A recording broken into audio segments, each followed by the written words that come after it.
Well, hello everybody and welcome to the 351st edition of the Boxing Asylum Nuthouse podcast. I'm your host Steve Wellings, and joining me on the call we have Andy Patterson and Gabe Lewis, hoping for a few more bodies to appear. It is, after all, an anticipation of Anthony Joshua versus John Ruiz. Not John Ruiz. Fucking hell. Made a mess of it already. Why does call him Cruz just to kind of put the buffer rest, you know? Yeah, John Ruiz, flip me, that would have been a carry-on, wouldn't it? Andy Ruiz Jr., rather, everybody. Warm welcome to you all. Thanks for listening. Get Few out bodies there in and the fight him. chat. Fight him, John. Fight him, John. That's you know what AJ could do with a bit of a bit of Norman Stone in the corner, I think, there to try and rile him up, put a bit of a firework up his arse. He would have got him motivated, Andy, in that first fight. He would have actually, you know, that's why I missed the form days and that, because Tommy would always kind of pick that video in every 6 months and that, just to kind of get the boys moving and that, you know. So yeah, we need to be characters like Norman Stone, no, like, say, passive aggressive people, because he wasn't passive aggressive, was he? He was just absolutely in your face, you fucking jerk off. Absolute nutcase he was. Yeah, so hopefully the boys can hear us. I noticed one of the guys in the chat saying there's no sound. Take Aim says we are live. Let me know in the chat if you can hear me or whether I am talking a load of bollocks to myself, talking about John Ruiz, Andy Ruiz, of course. Live on Sundays on Mixlr, everybody, Mondays on YouTube, Soundcloud and iTunes. Good to have everybody here. So we will be covering that big rematch next week between AJ and Mr. Ruiz. I'm just calling that on the safe side in Saudi Arabia. Lots of other stuff too, questions, comments, value of the weeks. Let's get stuck straight in though, Andy, for the action from the weekend, starting with his card over in Las Vegas. I know there were fights of maybe a higher nature, higher calibre, meaning more at the moment on the world scene, but let's start with Carl Frampton against Tyler McCreary. Didn't expect McCreary to do too much. Once Frampton found there was a little bit of real estate, he took a test drive on McCreary's body, didn't he? Started tagging him and he didn't like it, hurt him, dropped him in the 5th or the 6th round. Economical in his punches, took a while to get going, but a good performance overall from Frampton, would you say? Yeah, I would say so, mate. I mean, okay, the opponent he's facing isn't as experienced. It was his first 10 rounder as well there last night, and obviously Frampton's not had a fight now in over a year. He's mentioned he's maybe hurt the hand again and stuff, which is not a good sign. So obviously, you know, as you say, maybe just kind of taking it easy. He wasn't overcommitting at points, so obviously just kind of want to test the hand. He'll know himself now what he can do, what he can't do, and that after like sparring and gym work and stuff. But overall, I thought he was very, very disciplined and stuff.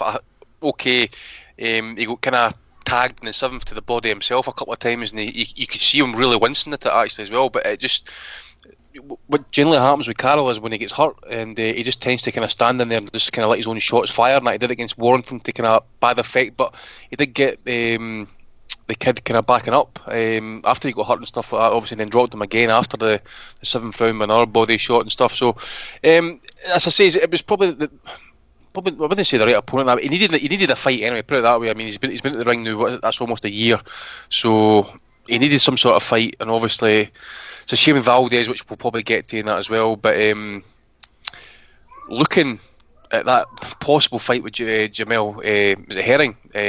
Christ, I mean, the slide. I mean, that guy's the same size as Miguel Burchell. When I seen a picture of the two of them on Twitter last night and stuff. So, if he fancies it, good and well, but it's a big ask, because I've seen some sparring between Herring and Crawford, and it's like an actual fight in there. The guy's a big dude, like, and you once you get the 24-hour rehydration into you and stuff like that, it's a big ask altogether. And you know, Carroll's got obviously the problem with the hand still and stuff, so you know, he's not knocking anybody out now ever since he's been up to like 126. Now he's going up to 130, I think, for the title fight. I don't know if he can try and use his A side to try and get a catch weight or something like that. I don't know. I doubt they'll go down that route and stuff like that. But as I say, Carroll's new with a kind of proper, Luke Jackson and stuff, but a real kind of proper knockout would probably be going back to Avalos, I suppose, and that. So, you know, but he's relying, you know, on what's got him here, boxing ability, and when he has to kind of mix it up, he'll mix it up and stuff. He'll go for a wee kind of wander.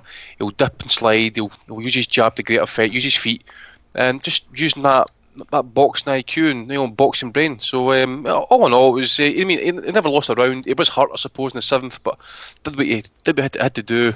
Whether he's broke the hand again, we'll find out, I suppose, in due course and that. But I think he's kind of now chatting at the door now, and I dare say the Bob father will deliver him something in terms of world title fight for next year. Yeah, Gabe, Herring looks absolutely massive to me. Initially, I thought that they were targeting him for a couple of reasons. Promotionally, obviously, it's easier fight to make. A few of the other guys are across the street with PBC, Oscar De La Hoya, those type of things. Tevin Farmer obviously is aligned to Eddie. Also, Bob has a good relationship with the WBO, pretty much like Frank Warren, so Jamel Herring's the WBO champion. Do you think that they're looking at Herring maybe, Gabe, and saying, oh, he's maybe a bit of a weaker champion, maybe someone we can pick off? But as Andy says, the absolute size of this guy, it's huge. He's going to give Frampton a lot of problems if they do fight. I don't know. I kind of think it's maybe more of a case where Arum is okay with that fight, but more to promote Herring. I mean, honestly, Herring has a good built-in base with the United States fans. People are going to love the fact that he's a former veteran, or he is a veteran, and things of that nature. So I think possibly from the way I look at the story unfold between these two fighters, that Bob is more okay with them putting Frampton in to take the loss against Herring, as opposed to the other way around. I mean, I think Frank Warren would be okay with it because he probably is higher on Frampton than Bob Arum is. So I think it's kind of maybe a situation where both of those promoters are thinking maybe a little bit differently about how that plays out. I think it's a terrible move for Frampton, to be honest with you. If you're a Frampton fan, I could see how you wouldn't like that fight. If you're a Herring fan, on the other hand, I think that you would like that fight because Herring has that massive size advantage. I mean, Jesus, that was, you saw last night in the post-fight bit, Herring looked absolutely huge. And I don't think Frampton's going to be able to fight the way he fights against Herring. And I think some of the times that the times we've seen Carl Frampton get into trouble, it was with guys that were more volume, like Leo Santa Cruz had 2 close fights with him. And then, of course, Donaire is a fine fighter. So to see him go in there and go life and death with a blown-up bantamweight, I really don't see how he's going to compete with a guy like Herring myself. There's no reach advantage. There's no size advantage. What's he gonna? He's not a volume type fighter. So how is he gonna, get in there into that fight and be successful? I just don't think he has anything that would allow him to do that. His footwork's not all that phenomenal and quick. I mean, he is a fast fighter, but he's not, blazingly quick. And I don't think that's going to be advantageous enough to overcome the reach and the size advantage of Herring. So I think it's a really bad fight for Frampton. I think it's a really good fight for Herring. He gets a top quality name on his resume, and probably looks good in the fight. If I was a betting man, that's how I'd probably bet this one. I don't know why they would go that route. If it was Frampton's team and Warren, I can absolutely see it, though, from the Arum side and the Jamel Herring team side. Like I said, I don't think it's a good fight for Frampton. But, I've been wrong before.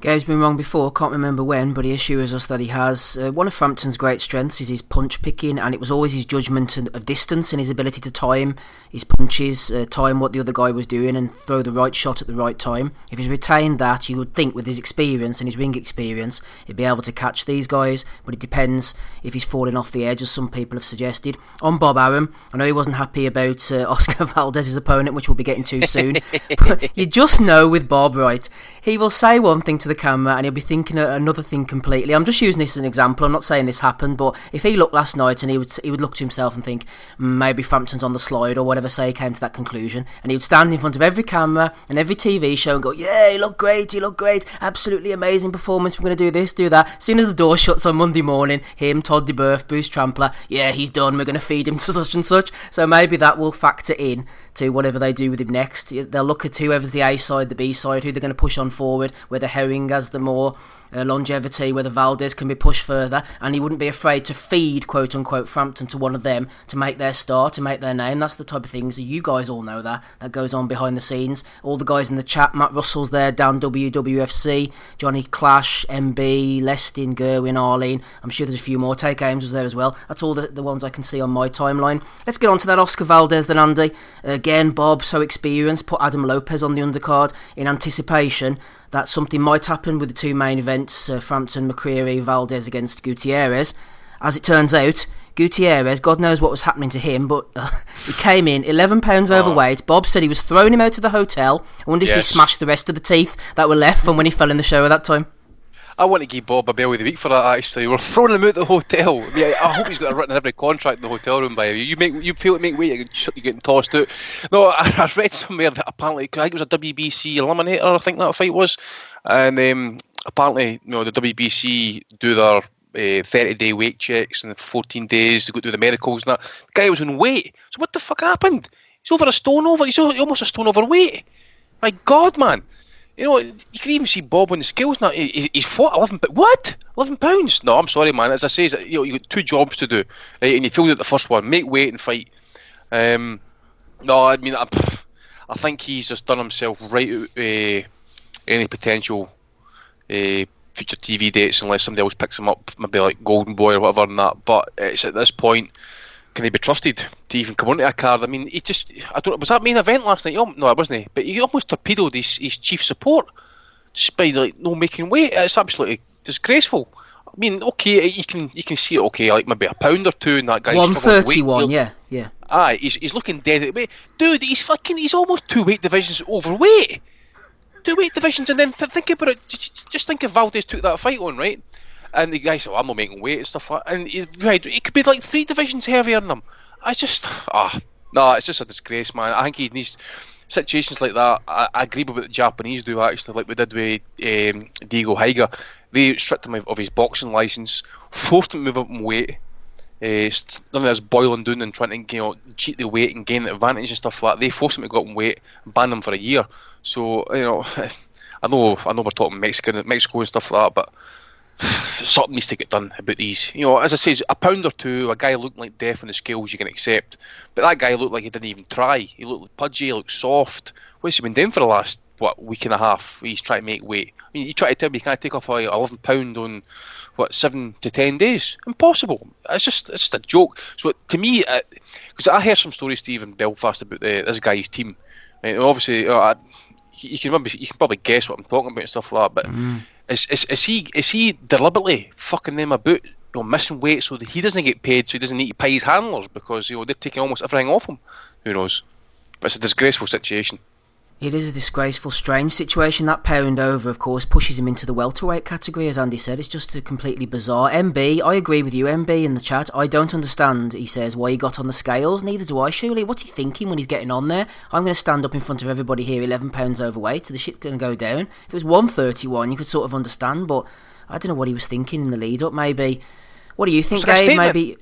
So like a statement he was trying to make there to his team, try to get up there and thought, listen, I'm not making. I don't know. It's as MB says, why even attempt to go on the scales? Your team would just say, well, listen, my guy's not making weight. We'll make a forfeit. We'll try and lose an additional 4 or 5 pounds or whatever. And that. No, nothing like that. Yeah, possibly he might be trying to get away from them. Maybe he needs a new team, Gabe. Maybe he needs a new trainer. Go to Adam! Maybe he needs a kick in the fucking ass. I don't know. I mean, I don't think I've seen somebody come in that grossly overweight in years. I don't remember ever seeing somebody come in that far. I really have sat and thought about it. I'm trying to think myself, actually, like maybe a Rios, maybe. He was a couple over, and he looked like shit. But I mean, there was one fight where he looked like he was gonna die if he got hit. And he ended up winning. I think it was a split decision. I can't remember who it was, but it was at the time whenever he was on that good spell, a title run. And Jesus Christ, he looked awful. But this guy, I mean, he didn't, like you said, he didn't even look like he tried. Terrible, terrible, terrible stuff. I mean, I don't know. I was disappointed to see that happen because I always get kind of excited to see Oscar Valdez fight, less so in his last 2 or 3 fights since the Scott Quigg fight. Ever since he's changed promoters, I thought he's kind of looked off. He just doesn't. I don't know. Something looks wrong. This is not the Oscar Valdez that was coming up and had a good show on most of his fights. Kind of a little bit of a volume puncher. I wouldn't necessarily completely say he was a volume puncher, but he let his hands go, and he was a good body puncher, and he had solid punches, and he good punch selection, and ever since he switched trainers, he just kind of looked off. I'm a big Oscar Valdez supporter, but I think I don't know. I just don't like the way he's looked since he's changed trainers, and last night was no exception to that. I thought he looked like shit. I thought he was getting his ass beat around the ring for good spells of the fight. I mean, and it wasn't anything particularly tremendous that his opponent was doing. He was using a good jab, some body punches mixed in. He was keeping the distance, and then moving on in the fight, he would start to get a little bit more in the mid-range and closer in, and still land punches. And Valdez just stood there like a statue, just waiting. I mean, it was almost like he couldn't get off with his punches last night. He didn't look good, and he ended up getting the win. So I mean, I guess that's always what you want to see. But I mean, I thought for long stretches of the fight, he just looked like shit. And I think if anyone needs a change of trainers, it would be the guy that missed weight by however many pounds that was. But it would also be, I just think Valdez needs to find something, because he's not the same ever since he switched. Just what you're saying there, Gabe. I mean, just you don't know what's happened to him as such. Just I'll give a kind of brief timeline. I mean, I think really he's a 126 fighter, and that's where he should be. Now, I don't know if you recall the manual. I think it was either Mariaga fight or the fight against the Filipino. I forget his name just now, but it was one of these fights that it turned into a bit of warrior attrition, and it was something he really didn't need to get involved in, really. I don't know if he got knocked down in one of these fights as well. But to me, when I watched one of those fights, remember he was coming through 2015 and 2016, and he was really kind of prospect to watch, but it came very clearly quite quickly that he didn't have the one-stop punch power to kind of really turn fights on his head when he really needed it. So when it came to the Scott Quigg fight, now obviously he took that fight, the guy who hadn't made weight, he's had his broad joking, and he's come back obviously in that as well. So I think he was out the ring for about a year. So that's a year his development kind of gone in that point as well. So ever since he beat the Italian, he's never really kind of fought anybody. Now, as I says to, I think it was Enzo Maccanelli I was talking to about it, why the fuck do you go up to 130 and then at some point immediately, I've seen it was a guy Barbosa saw on Twitter talking about it as well. Why the hell would you automatically want to get a world title fight against a guy like Miguel Berchelt? That guy is huge. He will mutilate. I mean this. I mean, he mutilate Valdez badly. I mean, you've seen what Berchelt's been involved in against Maura and all the guys and stuff like that. Plus after getting rehydrated, we saw Valdez last night getting dropped early in that fight. I think it was an inside left uppercut or a left hook he got caught with. And it really did stand him up, actually. If you wide look at it on slow motion, the way he kind of fell over on that, it did stagger him really, really badly. Okay, he got the fight done in the end and stuff, and fair play to him. But to me, it was close in the cards, possibly even losing the fight on the cards and that. And as I say, a guy like Berchelt, Maura, maybe even Vargas. Well, maybe Vargas is a bit washed by this point, but come on. I mean, I just don't think it's going to end very well at this point. It could be a point that Bob is maybe just trying to, I don't know, maybe cash him out or whatever and stuff like that. But if he wins, it's a big win for him as well at the same time. But I just can't see him, handling Berchelt at this point. Maybe go for Jojo Diaz. I think Rakimov would give him a lot of problems in that as well. And yeah, so mate, I just don't see his longevity lasting really at 130. No, I think you're right, Berchelt. I think you're right. Massacres him. I mean, I think it's a just borderline, could be career-ending kind of loss for Valdez if he loses. If he faces Berchelt, I don't see any way he's not going to be able to do like he did in his previous 2-3 fights where he just kind of stands and waits for openings and that kind of bullshit. He's going to have to be on his horse, and he's going to be having to throw a lot of punches. And as you said, I mean, I don't know that he's ever, like you said, been as big a puncher as maybe he was advertised early on. And I think you could see that when he started stepping up and going up in competition level.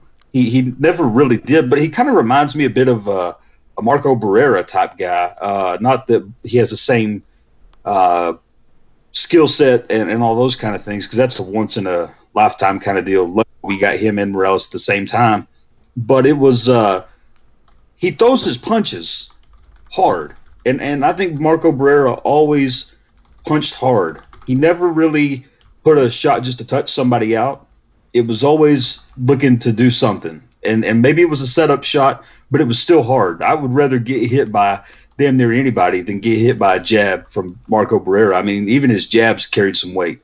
And I feel like that's similarly how he fights. Whenever he throws punches, previously he did always throw hard, and now he's like, I don't know, because he's training with Canelo's people, if he's trying to fight more and like that, but it's not working for him. And I think it's wrong. I think he needs to have volume. I think he needs to open up, and I think he needs to be more aggressive and not wait so much. I feel like the waiting is really what's killing him, because he's waiting, looking for the right time to pick a shot. But like you said, I mean, and Stevie hit on it too. It was Genesis Servania. I mean, that guy really took him to deep water. And Mariaga took him there too, like you said. I mean, I think he's had several pretty rough fights, and I think a little bit of that is because of his style that he was fighting with that time. I think part of it's that, but I don't know. I just don't think this is working. And if he wants to attempt to be more defensive, that's okay. But I think there's a different way to go about it, and I'm not sure that this is the right way to do it. Yeah, I'm wondering whether they're trying to mould Valdez into something that he isn't. We're used to seeing him fighting at one pace, just 100 miles an hour constantly. I'm thinking that the Reynosos are probably looking at him, trying to add a bit of nuance to his work, because what he needs to, I mean, I'm no frigging expert, like I'm just saying, I think that he needs a bit of variation. He needs a bit of variation, Andy, because you know the way the guys say, he's throwing every punch, I think. If he is a puncher, he's throwing every punch with maximum volume and maximum effect, which obviously wears you down physically and gives opponents the opportunity to sort of get used to your power, for want of a better expression. You see the better fighters, they use it, you know, they would touch you with a couple of jabs, wouldn't they, sort of lull you into a false sense of security and then bring like a big shot behind that, or maybe they would throw a few combinations one way and then the third time they would maybe mix it up and catch you out. Valdez doesn't have that nuance, that variation. No. Everything is bang, bang, bang, bang. It's like Gary Russell Jr. I remember somebody talking to me once and saying they felt Santa Cruz might have the beating of Russell because despite his speed, Russell just does everything at the same speed. He's fast, but you're able to time him. You need these guys who are going to mix things up a bit and maybe not do things a bit slower. You get what I'm coming from, Andy? Yeah. Well, as I say, in the day, I think it could be a potential that he's kind of stuck between, you know, what he's been programmed to do, you know, the muscle memory, what he's been doing his entire career, comes into into a new camp and he's still trying to learn and stuff. Because I think he's wide open for shots and stuff. I don't think his chin's the greatest, in all honesty. Okay, he's had it rewired and all that type of thing in that as well. But at the same time, if you look at the improvement that Canelo's made, you know, technique-wise, you know, especially in like a defensive sense and stuff.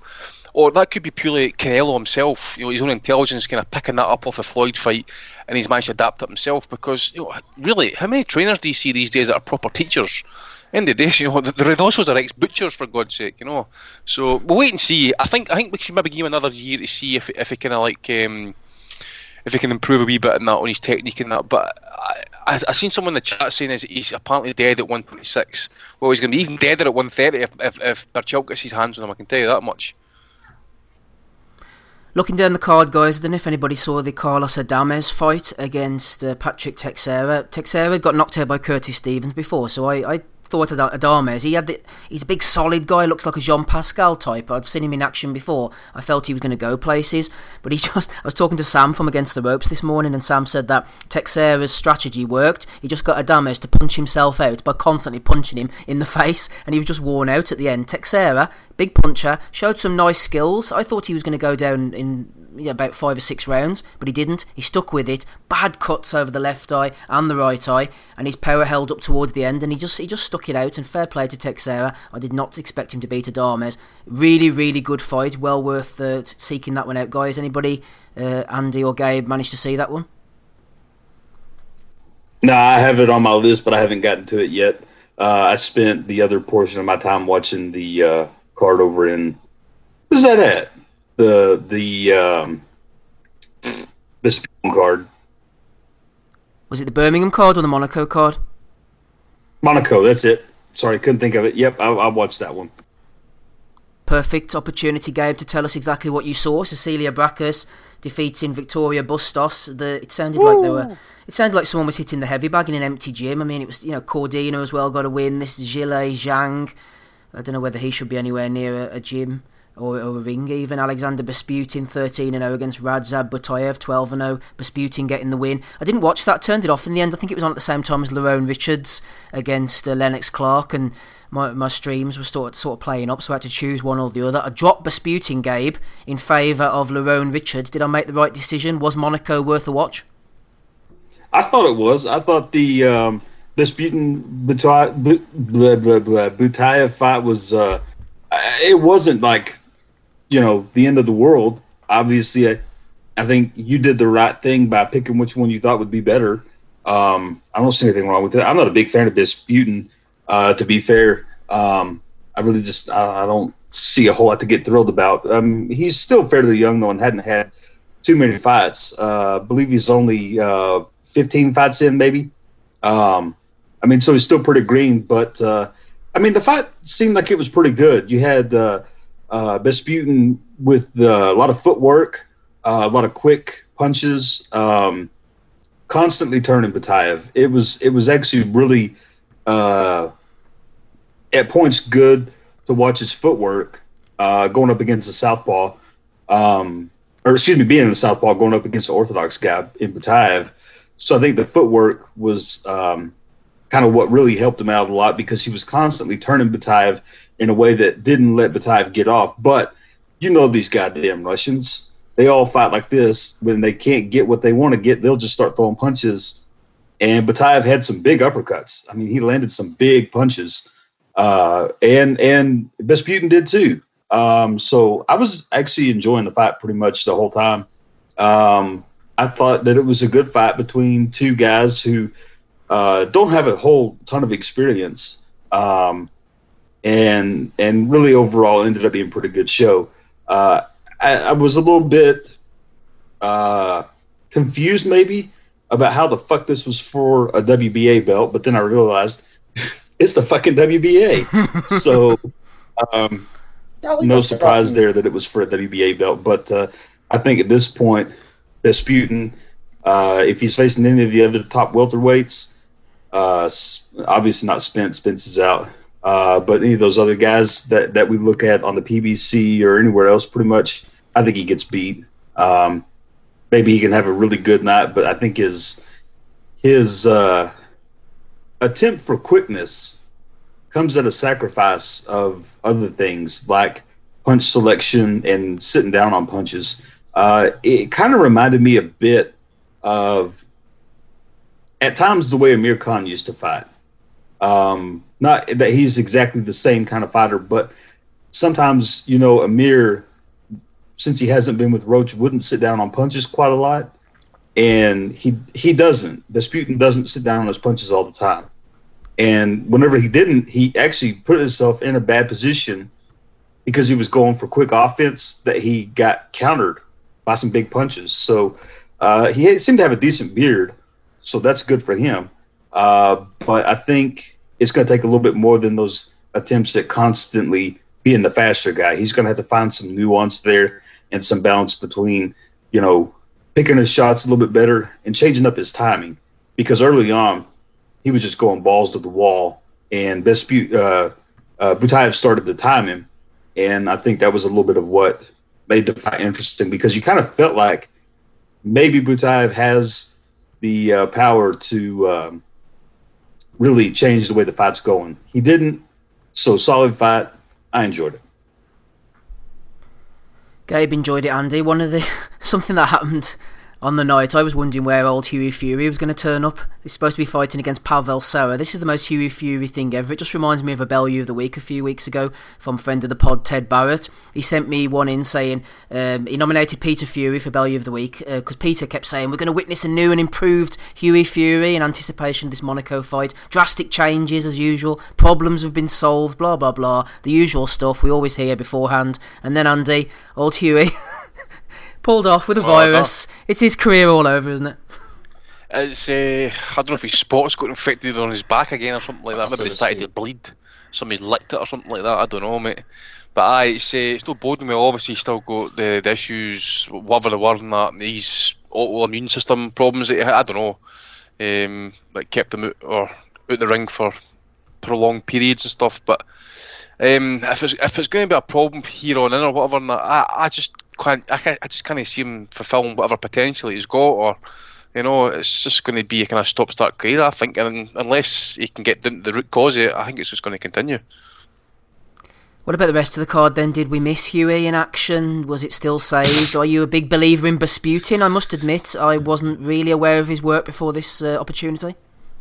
Besputin, no, well, obviously he was a top amateur and that, as Gabe says, you could see it with these two guys and that, well-schooled Russian fighters and stuff. Obviously he's done WSB experience. I think he beat that French guy Sissoko and that, the amateurs and that as well. So as I said, very well schooled. You can see it. They were both trying to counter each other. I did think Batayev was probably more aggressive, but I just think the kind of better quality was coming for Besputin. So I've not really kind of got a problem with who won it and that. And as Gabe says, another vacant Panamanian belt and the vacant Eurasian boxing parliament title. So you can tick that one off. We've seen that one up for grabs. Cecilia Brakus just does what she always does, and that's just pick up wins on points and stuff. But she must be almost 40 now and that. But it's going to take, I guess it's going to take her going weight now actually to kind of take up her first loss and that. Cordina, I caught the last 2 rounds of that, mate. As I say, I was kind of laid up last night, and I never seen that Chinese guy, but I did tell you last week he was absolute dog shit. So I don't know how he managed to kind of win by almost every round. So anybody that's seen that one, please educate me. No, he wasn't. He's not great. He's not going anywhere. No, I told you that. I told you that. What about Cecilia? Is it? I mean, they're talking about fighting Katie Taylor. Isn't she a welterweight, Cecilia? Katie's down at super lightweight at one point. I think she won a title. I think she came up to light welter, did she know? And fought that last fight at light welterweight. But yeah. Even at this point, I mean, you're talking Katie Taylor's probably past her best now. But she's 33, a lot of miles on the clock in that as well. It could be it's an easy fight to get made, I suppose. In house. I dare say Brakus will be kind of easy going about it as well. She's been at the ring now. It must be over a year now as well for her, so I think she'll be kind of wanting to get a biggish payday and then light right off into the sunset, so to speak, in that. So I think Taylor will have options in that as well, but Brakus is just, she's not much treading water, mate, but she's cleaned out that division. Unless she kind of fights Taylor, who will need to come up, she'll not get any kind of respect for it because she's bringing somebody up. There was talk about potentially fighting Clarissa Shields up at middleweight and that, but who knows? Does that fight would only do business in Norway. We know that Shields is toxic at the minute, so unless he kind of changes character and becomes a heel, plays up to the kind of the bad character, so to speak, then our options are kind of limited in my opinion. Title watch on Saturday evening, Russian Boxing Federation. Ruslan Fafer got a win over Yuri Kaczynski. Kaczynski was undefeated going in. Eurasian Boxing Parliament Cruiserweight title was on the line. Starting to see a lot of this Eurasian Boxing Parliament action. More the better, in my opinion. Like to see those type of titles on offer. Gabe, let's go over to Birmingham, England. Zolani Tete losing, 3rd round KO. Birmingham, Alabama. TKO even to John Riel Casimero. Not completely out the realms of possibility. He's an enigma, isn't he, Tete? You never really know what you're going to get. He stinks the place out. Sometimes he bangs somebody out. What happens when he comes up against a decent puncher? The way he went down set off alarm bells to me. I was talking to Sam again earlier, that it might be to do with weight making. He looked like a guy who was maybe really tight at the weight and just had no punch resistance. Sam felt it was sort of equilibrium shots, catching him around the ear, top of the head, sent him off balance. Either way, Frank Warren said he's going to send him off to South Africa, rebuild him, bring him back, Gabe. But really, Frank might wash his hands of Tete, maybe sell him out here. He's not going to be troubling the likes of Naoya Inoue anytime soon, you wouldn't have thought. That's what he gets. Fuck him. I see him fight anyway, and since we kind of were denied that fight, I'm glad he got knocked the fuck out. I think, I don't know. There's not much to say about it. I mean, he went down, and he looked like he was in pretty big trouble. So I was a little bit surprised to see it get to carry on. But at the same time, I don't mind it. You I think let a champion carry on whenever he is fighting for his title, and I'm sure maybe I'm in the minority, but I feel like even though he was hurt, you could see he was hurt. I think you let him go one more shot and see if he can save that one from the fire. He didn't, and that's the result we got. So I'm okay with it either way. But I noticed. I thought I saw some people on Twitter complaining a bit about the stoppage maybe being letting it go on too long, I guess I should say.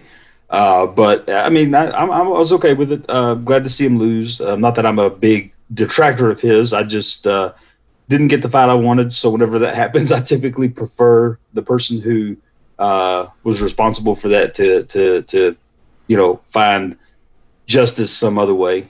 I don't know that John Rio Casimiro goes on to do great things, in the division. But at least there's another solid contender for the other guys in the division. So maybe we get to see some of the straps get unified. And that's ideally what we kind of all hope to see, I think. At least I know myself in terms of clearing up the champion issues. And I'm always on board for a unification fight, even if it's not two guys that I really prefer to see. One unification a lot of times gets us closer in line to some other ones. So I've done anal. Yeah, the guys in the chat are discussing the judges, officials for the Joshua Ruiz fight, trying to find out the information. We'll be discussing that later, obviously, on episode 351 of the Boxing Asylum Nuthouse podcast. Rapping Rob Kelly is incoming. He's spoken on Twitter. He said he's coming on soon to join me, Andy, and Gabe. Just looking down the rest of this card, then we'll come to you in a minute, Andy, on Tete. I know the guys didn't see too much of the undercard. I'll give my 2 pence, shall we? Chris Jenkins, again, ended up with a technical decision. I think it was a technical draw in the end, possibly, or something after 4 rounds against Liam Taylor. I was putting one of the kids to bed while I was watching this, so I had it on mute, but it looked to me like Taylor, who was protecting his innocence at the end, just put his head down and just rammed his head straight into Jenkins' eye and cut it open completely. It looked pretty clear cut to me, if you excuse the pun, what happened there. Taylor said he wasn't guilty, but he looked like he just headbutted him. Jenkins obviously had an issue with Paddy Gallagher in his last fight as well, and sort of maybe got away with one. Gallagher was coming on strong, ended up with a cut again in that, but Jenkins got it and managed to retain his title. Sam Maxwell fancied Conor Parker to do a little bit against Maxwell. Didn't really rate Maxwell. Thought he was close to losing that last fight against your man whenever he pulled out the stoppage. Really impressive. Last 10-second stoppage against the showboating guy from France. Conor Parker, a bit overawed by the big stage, really. Got knocked out in the 7th round. Didn't really offer too much. Thought his fast hands and his skills might offer a bit more there, but he's got his first loss. Didn't see Shabazz Massoud, Dennis McCann, Nathan Heaney getting a win as well. River Wilson Bent, that's a great name, down at middleweight. Improved to 6-0 with a win over, not even going to attempt to pronounce that guy's name. Hamza Shiraz had a few issues with Ryan Kelly at different stages, and then he found the body, and a really impressive finish from Shiraz, who don't even think he's even 20 yet. Big puncher, looking the part, sells a few tickets as well. Frank will be looking to keep an eye on him. What else have we got? Yeah, Sam Bowen losing a split decision to Anthony Kakachi. Don't know why it was a split decision. Only Terry O'Connor, again, a week after Callum Smith, John Ryder, felt that Bowen had done enough, 115, 112. Looked to me and pretty much everybody else that Howard Foster's 115, 113 and Steve Gray's 115, 113 were correct in Anthony Kakachi's favour. Might have even been a bit wider. Kakachi stuck with Bowen. Bowen, unless he improves, I know he's been on the pod and we're friends with Carl Greaves and everything, but he looked a bit easy to hit to me, especially with the right hand, and obviously the right hands were flying over all night, catching him on that left eye. His left eye was close to closing. I think it closed at the end of the fight. He managed to make it the 12 rounds, but every time he threw his left jab, his head sprung up in the air, and Kakachi was just like, thanks very much, bang, bang, bang. So there you go. Won't talk for too much longer, by the way, everybody. Sorry if I'm boring you. Lerone Richards as well, I said earlier, I had that fight in favour of the Disputing fight. I like the look of Richards.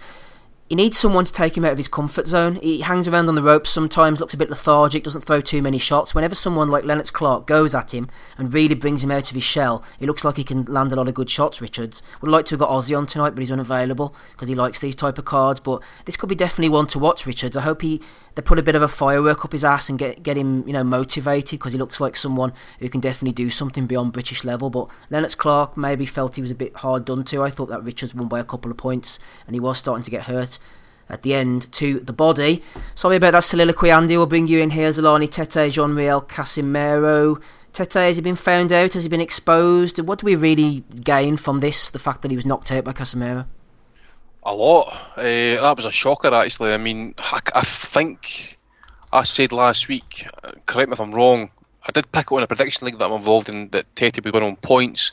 I can't mind if I said Teddy would win on points last week, because when you looked at it, I just thought he would use these, what is he, 5'9", 5'10", he's huge for a bantamweight. He just use his reach, just make it boring like he's done in his last couple of fights against Aloyan and Narvaez, jab and move and stuff. And I say, okay, he's been kind of poorish to watch. Well, he has been poor to watch, but I could accept him getting maybe beat on points, but to get beat like that, I mean, Christ almighty, I mean, that was pretty brutal, and he just never recovered from the first knockdown. I agree with what Gabe's saying to a point. What's Casemiro going to do going forward? And that he can blow hot and cold. It could be a point, or maybe just fighting down his opposition from time to time and that. But if you actually look at his resume, that he's got really good body of work on there. Actually, if you look at 2014, 2015, and probably in the latter half of 2016, he's got some solid, really good wins. I mean, if you go back to likes of Pedro Guevara, he's always been kind of kicking around about world titles and stuff like that. He's got losses to like say Methilan for South Africa and that. He was at that point would be prime. I'm not wrong. That first fight was absolute chaos. It was one of the most dirtiest fights I've ever seen in all my life. Actually, in the last 5-6 years, he got a rematch and done him in 4 rounds. I think it might have been a body shot. Actually, maybe done him when he obviously beat Charlie Edwards. Come over here as supposed fodder. Eddie Hearn brings. I don't know if it was Eddie Hearn fight or that one actually. It might have been an Eddie Hearn fight, that one. Probably just to try and get Charlie a world title fight. A world title, and it's badly backfired. And after that, he's took up a kind of poor loss against a 13-3 fighter, and he's had to work his way back into contention, and then he took it emphatically, absolutely emphatically. I mean, the Cesar Ramirez fight was pretty good. He had him knocked down numerous times in that fight. But last night, to me, I think we just saw a fighter at this point, and he's okay, bantamweight now. He's been fighting in a light flyweight, who's maybe just got a wee resurgence at the end of his career. I mean, he's a 30-year-old fighting in the lower weights. He can't have much time left at these weights. So he's made a big statement, in my opinion.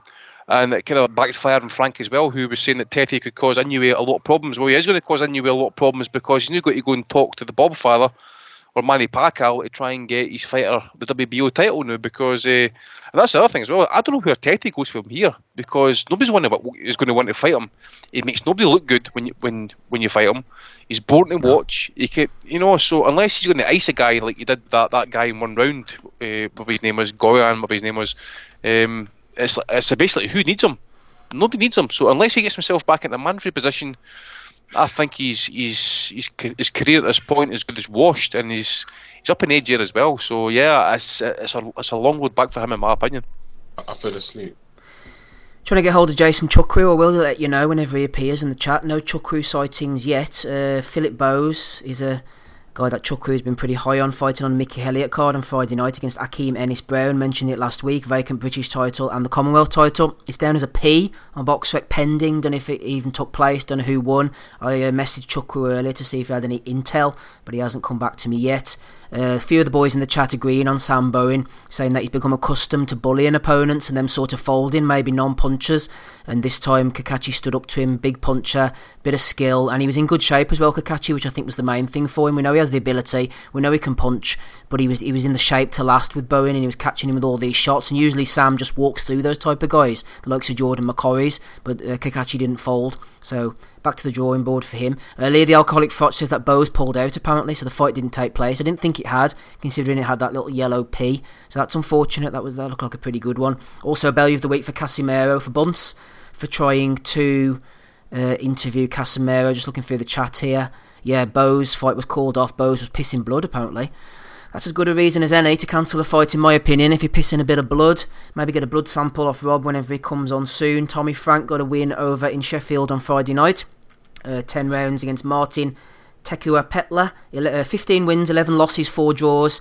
Got a fight better than this Tommy Frank. Only won by 4 points and 3 points on a couple of the cards as well. He's maybe finding his ceiling. Josh Whale got a win over Felix Williams. And Cash Ali, thought he might have bitten off more than he can chew against Artur Kubiak. But 2-4, Artur has become 2-5. And Cash has managed to get rid of him. A few questions flying in from the boys. Let's try and get to them. Before we do so, Andy, have we finally seen the end of the man, the myth, the legend over in Australia, a certain Anthony Mundine, 44 years young, 48 wins, 10 losses. He went in against this John Wayne Parr. Is he a former rugby player or Aussie rules? Kickboxer. He lost anyway, Mundine. Surely we're going to have to see the end of him soon. Yeah, well, to be honest, mate, I thought we saw the end of him after the Jeff Horn fight after he got iced in one round. I never saw it. I'd obviously read the report saying he got knocked down or something. Lost, was it a couple of points or whatever, so either side. Yeah, but as Dave says, the guy's not fought in a professional boxing ring since 2003, this guy. And obviously, okay, he's been doing kickboxing and that, but kickboxing is entirely different to actual boxing itself and that, but yeah, it's time for him to call it a day, innit? It's got to be, I mean, he's trading off his name at this point, 44, 45 years of age. I mean, is he going to wait till he gets badly hurt?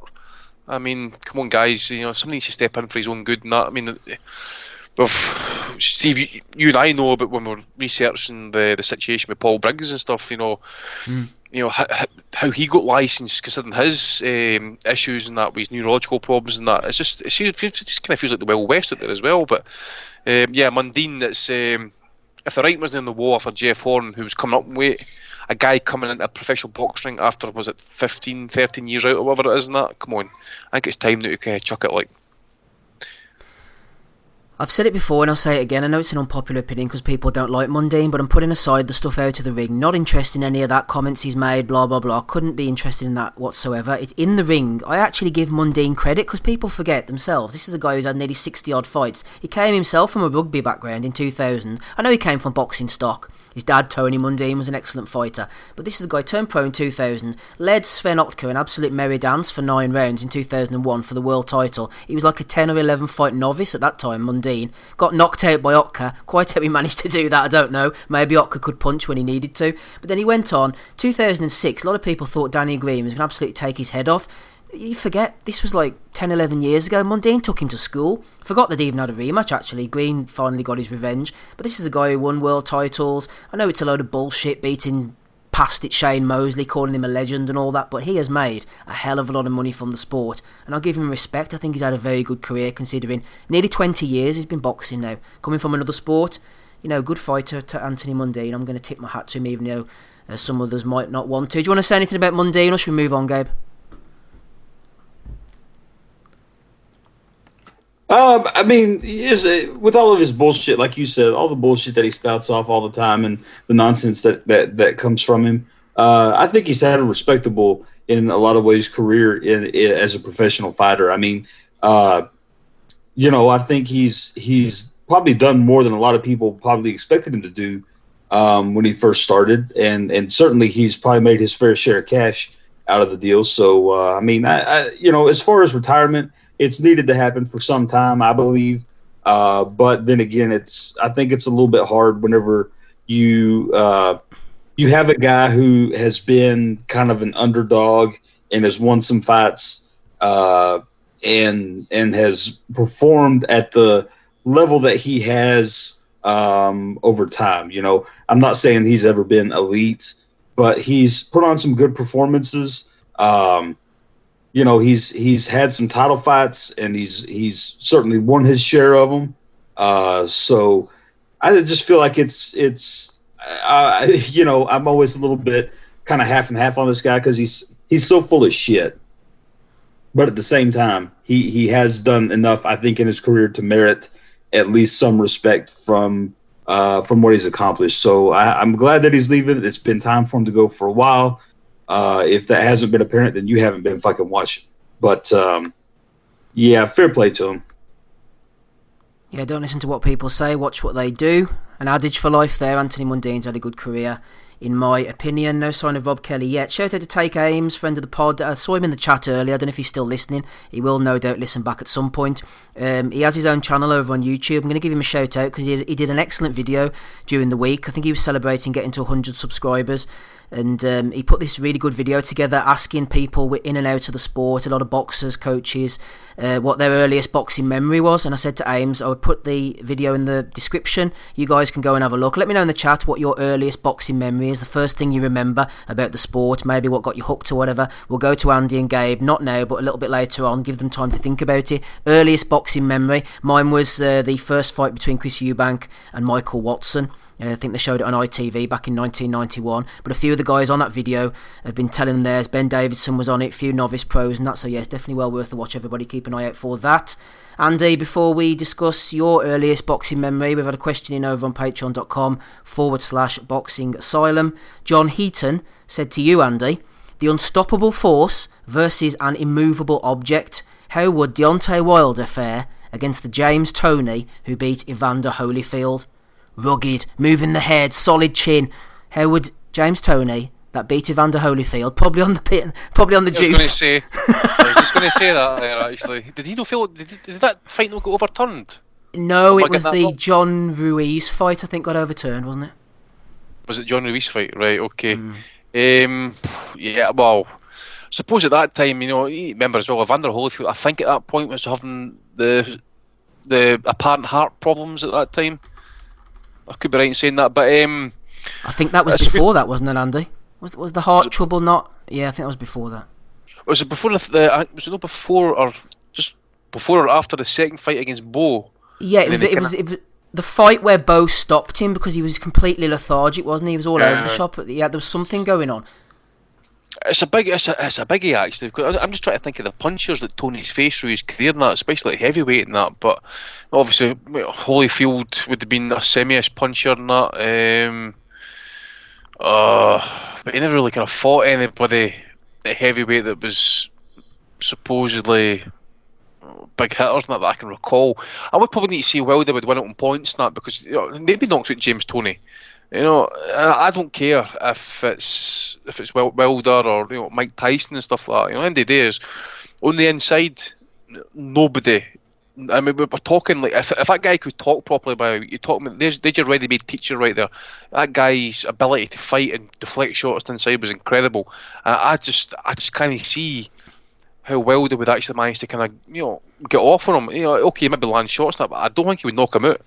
We've seen, as I said, Tony take heavyweight shots and that, heavy punches. We've seen him against Yarov. We've seen up at light heavyweight, a guy who was really a bona fide middleweight, fighting these absolute animals. Mike McCallum, Montel Griffin, I seem to recall, or who's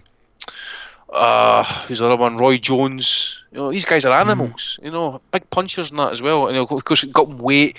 You just look at some of these sparring sessions you would see on YouTube and that, especially in the Kronk back in the day. Those weren't sparring sessions. Those weren't technique builders. Those were fucking wars, man, battles. So I just think, school wise, chin. No, I just don't think Wilder would knock him out. Maybe beat him on points, maybe just kind of keep it at a distance or whatever and that. But no way. I don't think no way does he knock him out. Yeah, thinking back on the Holyfield thing, I know it doesn't matter too much, but something in my head tells me the Bo fight might have actually been some kind of hepatitis or something. And did you remember, didn't he say that he had blood issues, I think, around the Bo fight, possibly? Who was that, mate? Tony?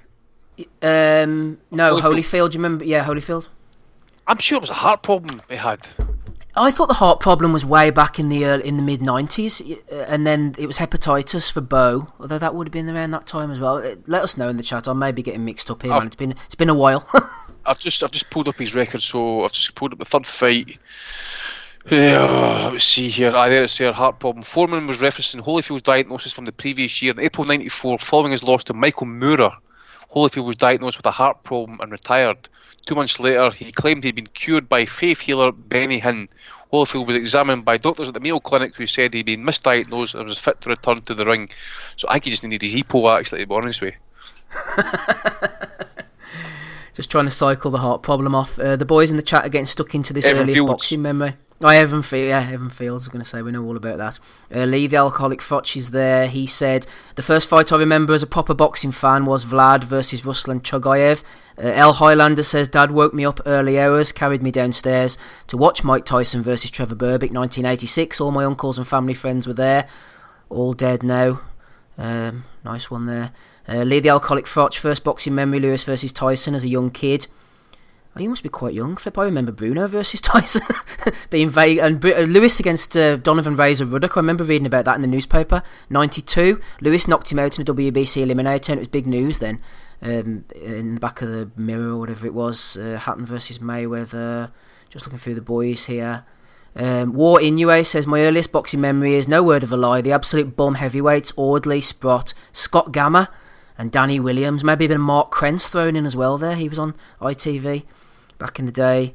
If you're listening on YouTube, by the way, later on, put yours in the comments below. Earliest boxing memory. Tosh says, Pat Clinton versus Perez was famous one for me and early. Henry Doe said, Kawasaki Masterclass versus Lacey got me hooked. Nassim Mohammed on Sky says MB. And there's Take Ames as well, he's in the chat. Yep, that's the earliest boxing memory. Anything from you, Gabe? Earliest boxing memory? What got you into the sport? First thing you can remember? Mine was nothing particularly special. It was USA Network. It's used to be Channel 25 back in the day. Channel 25 USA Network Tuesday Night Fights. For the life of me, I don't know why that was. But I just remember seeing the fights on Tuesday nights. And I think it ran from the mid 80s to the late 90s, maybe mid to late 90s. But just seeing the U.S. Tuesday Night Fights and whatever random shit they had on there, it was probably some. I'm trying to remember exactly some of the things I saw in there. I'm sure there were knockouts because they had some. They had some really good ones too. I know that they broadcasted the Jorge Paez Calvin Groves fight, the last 15-round title fight that was ever had. I didn't see that one. I was too young at the time, but there was some good stuff on there. So that naturally led me to look at other stuff, and then as time went on, we had the ESPN Classic start broadcasting older fights. You know how they do, mostly only Tyson, Holyfield, only the major players. Every now and then they would sneak in something kind of worth watching. But all those kind of things, really. The first, I guess, real fight that I super remember in any kind of detail was Holyfield and Tyson 1 and 2. Those were probably the first two fights that I really kind of realized what was going on, and kind of opened up a whole big, broad world of it. But like some of the guys in the chat, you saw those kind of lower level fighters on Tuesday Night Fights, and that was kind of where it started for me. That's where it started for Gabe. Checking in now on the panel. Sounds like it's all kicking off over there. Rapping Rob Kelly. Oh, it's kicking off. Major here, yeah. Orders. What are you talking about? Earliest boxing memory, is it? Earliest boxing memory, Rob? Shit. Fucking hell. First fight, I remember a load of fights in close proximity watching them with my dad, but I think when he kind of copped and I had an interest in boxing, he pulled me aside one day. I think it was something to do with the Rocky films, and he pulled me aside one day and gave me this big yellow book, and it had Marciano and Ali on the cover. It was called Pictorial History of Boxing, and it's unbelievable. Nate Fleischer wrote it. If anyone out there has it or can get their hands on a copy of it, absolutely brilliant documentation piece from the 1890s all the way up through each division. So he told me, he's like, look, this is the real Rocky. He never lost a fight, and this is the fella they say is the greatest heavyweight of all time. And I think shortly after that, McGuigan and Pedroza fought. So I remember clearly watching that back in the old house back in the days down in Meadowlands. So it was in and around that time, around 85, 86. So I was very young, but love at first sight or whatever. And now this is what I'm doing. Stuck with us on a Sunday night. Fucking stale skin.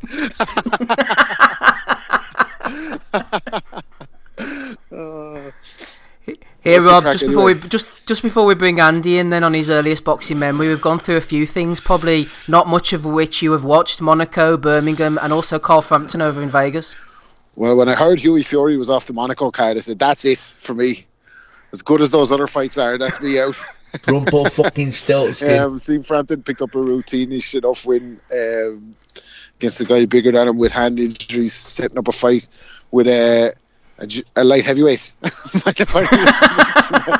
So that's going to be interesting. Good to Carl is challenging himself at the highest level. Kakachi then got the win over Bowen. I actually watched it back. I said I wouldn't watch it. I watched it back this morning. It's a good little scrap. Kakachi kind of fulfilling what everybody's been saying over here about him for years, that he's the goods when he wants to be, but he doesn't always want this. But hopefully he kicks on from there and get some fights, because he seems to have a bit of a following up there as well, up in Belfast. So it'd be good for him if he can get himself some more wins and some more paydays. But yeah, uninspiring weekend of events, to be honest with you, from my point of view. Wasn't really no surprises there. Yeah, we're going to come back to you, Rob, shortly with a Floyd Mayweather question. Keep you on your toes. Also, AJ Ruiz is next week, if you've noticed, over in Saudi Arabia. Hoping for a beheading. No women on the card, though. We'll get to that shortly. Andy, first of all, to you. We've asked the question to Rob. We've asked it to Gabe. Earliest boxing memory, Andy? One that I absolutely do clearly remember would be when I was 8-year-old, Nigel Benn against Anthony Logan at the Royal Albert Hall. That fight's etched in my brain. I can literally recall that fight by memory. I was seeing, I think it was 23 punches that Ben took, all at sea, ready to go, and then he just pulls it out of the fire with an arsehole wind of a left hook and just drops Logan like a bad habit. And then a few months after that, I clearly remember watching Tyson against Bruno. I think it was the first fight. I think it was February 89, I think it was, and it was on tape delay on the Sunday. I watched it at my granddad's house, and my granddad was he wasn't a big Bruno lover actually, and he liked Tyson and stuff because he'd obviously read about this guy coming up, laying waste and stuff. But he seems to tell me, well, I seem to recall him telling me actually that we sat and watched Bruno against James Quick Tillis, but I'd be like maybe about 6 or 7 at the time. I can't recall whatsoever actually. And around about that time, I think Bruno got stopped off. Was it Witherspoon, the fight before it, I think, or maybe the fight after it, I'm not sure. Witherspoon, blew him away in a few rounds, yeah. Yeah, so, yeah, but as I say, that's the two that I mainly clearly remember as a young kid, was Ben against Logan and Bruno against Tyson in the first fight. I just seen Tyson getting battered, Bruno getting battered against the ropes like that. Of course, he was with Frank at the time, everybody wanted him to win.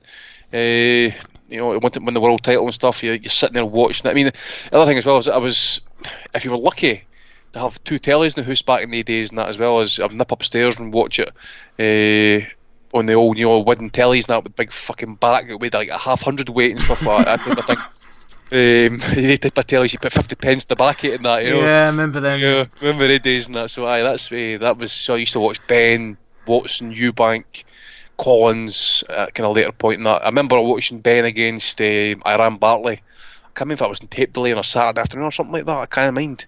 I think that'd be about 89 as well, I think. The WBO rank rule would be in effect. The 3 knockdown effect would be in there as well. So, yeah, I mean, there's a couple of fights in that as well. I'm just trying to cast my mind back as well. Obviously, Ben, Eubank against Watson. This doesn't leave me whatsoever. Didn't Ben hit Barkley when he was down? Didn't Ben hit Barkley when he was down in that fight? He did. Didn't he? I think it was the third knockdown, I think it was, aye. That was over in Atlantic City or somewhere, wasn't it? Ben went to the States, yeah. Because he beat Doug DeWitt in the... Doug DeWitt, yeah. Yeah, and because I remember the commentators kicking up fuck about Ben hitting the guy as he was down and talking about a DQ and that, Boys in the chat, loving the chats with us, saying about the old tellies, used to turn them off, Rob, and then the picture used to disappear into a little dot into the oblivion. Stop it. The funny thing, I look at my little one like with her Xbox and her fucking iPad and everything, and she, she's only 9, like, and all the shit that she has. But then, like, I had the portable telly was in my room when I was a kid. So I thought it was the shit. You know what I mean? It's just the way it goes, isn't it? We bought a manky old telly, and it never used to work unless you had to get the hairdryer and like point the hairdryer at it and start like putting it on in the hot air. That. We had one of them. Do you know what it was? I think the buttons on those were sensitive to heat or something, weren't they? So they fucking, if it got cold, the TV would start changing channels by itself. That's right. Having a fucking poltergeist in the sitting room. You had to get the hairdryer. The fucking. There's nothing worse. Just as Max asked in the chat, I'm 39, mate. But you used to see the telly used to fucking stand for like 10 minutes trying to get the aerial sorted. You twist the aerial all different directions. You get but snore across it. You're like, fucking bastard. So you're taking it off and you're trying to sellotape it to the window, stick it outside, trying to get a fucking good reception and that. You know, oh fuck this piss, I'll just try and nick it off a DVD, off a tape recording somewhere at some point. It was just an absolute shambles, man. There you go. Good times, boys. No DAZN back in them days on long play videos. Looking forward to a bit of action next week over in Australia. Again, Tim Sue, son of the mighty Costa Sue, going in against Jack Brubaker. Nice little step up for him. Nathaniel May, last seen getting beaten by Jazza Dickens, I believe, going in against Bruno Tarimo. Trent Broadhurst on that card as well. He got knocked out by Dimitri Bivol at 1 point. David Lemieux returns as well against Max Bursak. And Arslanbek Makhmudov, 9-0, is looking to put his record on the line against Samuel Peter. Also on that card, Simon Keane is going in against Sergei Lyakovich. So let's party like it's 2003. As Samuel Peter and Sergei Lyakovich both return. Andy, I mentioned John Ruiz earlier. I was just paving the way for these boys. Fucking hell, mate. Yeah, I've downloaded Ryan Scalia's Canadian podcast, so I will catch up with the office tomorrow and stuff. But you know, I just noticed that Lyakovich's last loss was to Andy Ruiz. So that says it all. And Sam Peter's the same age as me, man, and he's fatter than me. And when Hughie Fury's knocking you, I think Mr. Is it Makhmudov he's fighting? I think he'll have no problems in ending. And David Lemieux fighting, is it Max Bursak or Max Bossak, whatever his name is? And that when you start taking L's to Zach Dunn, who David Brophy knocked out. Again, I think Lemieux, if he makes weight, should win it. But I've noticed it's super middleweight, so if he doesn't make weight, it's all on him. Yeah, might as well do an Andreas Gutierrez. War Inoue said we need Frezequendo on that card. We do indeed. The Nigerian Nightmare mentions El Highlander. That's Samuel Peter, by the way, not Jason Chukwu, who is awake. And he's on the chat for us there. Welcome to you, Jason Chukwu. Good to have you with us. Rapping Rob Kelly, let's hit you. He's woken up. He's probably watching Italian Serie A football somewhere. Jason Chukwu, TBE. He fell asleep. Rob, question for you. There you go. Another one. Jimbo sitting in front of the Knickerbocker Glory. Sunday afternoon taking it TV. Back tonight, taking it back for the young heads won't have a fucking clue what's going on when they're listening to this. Fucking exhausted. Be like to put the hairdryer on the telly. What kind of no internet. Hi. I know I remember that was back in these. You actually use pigeon carriers sometimes. Think about no internet. I mean, no internet, boys. No internet. I go back to the miners' strike. I remember the football games, for example. I remember the Scottish Cup or League Cup final getting played at 2:30 or 2 o'clock because they didn't have enough coal to put the fucking floodlights on. There you go. We're sounding like that sketch out of Monty Python now, aren't we? Eating frigging gravel for breakfast. We're old, man. We're fucking old. Right, Rob. Talking of old, Floyd Mayweather is still talking about making a comeback. Joe Kennedy has asked you a question over on patreon.com/Boxing Asylum. He said Floyd Mayweather is at least in the conversation for fighter of the decade. Considering he was a better fighter and fought better fighters in the previous decade, what does that say about the standard of boxing for this decade? Or, Rob, is Floyd just that good? Fuck. I have to go back now and think where we fought at post 2010. Yeah, I guess he did. Look, let me read it out for you, Rob. You got Shane Mosley in 2010. You've got Victor Ortiz 2011, Miguel Cotto 12, Robert Guerrero and Canelo 13, Marcus Maidana both in 14, Pacquiao and Andre Berto in 15, and the mighty Conor McGregor in 17. Yeah, I don't know if he's the fighter. I suppose he could be the fighter of the decade. Terrific fighter. I don't know where the fuck he's going with this comeback shit, though. I don't know. He's announced the comeback. I don't know if that's just, the way he does this every time Canelo kind of has a fight. Yeah. He'll make an announcement or he'll put up a picture of Canelo beating him up or something and try and make it about him again. So I don't know if he is coming back. There's talks that he's coming to the UFC to do 2 events in 2020, one boxing and one MMA, which is never happening. So if he's going to come back and fight MMA fighters, I don't give a shit. He's supposed to be fighting one of the guys off the UFC roster in a boxing contest, and then the flip reverse which is just farcical, absolutely farcical. So, is he the fighter of the decade? I don't know if I care, man. To be honest with you, if he is or he isn't. He was a brilliant fighter in his day, absolutely phenomenal at the lower weights, still brilliant as he moved up.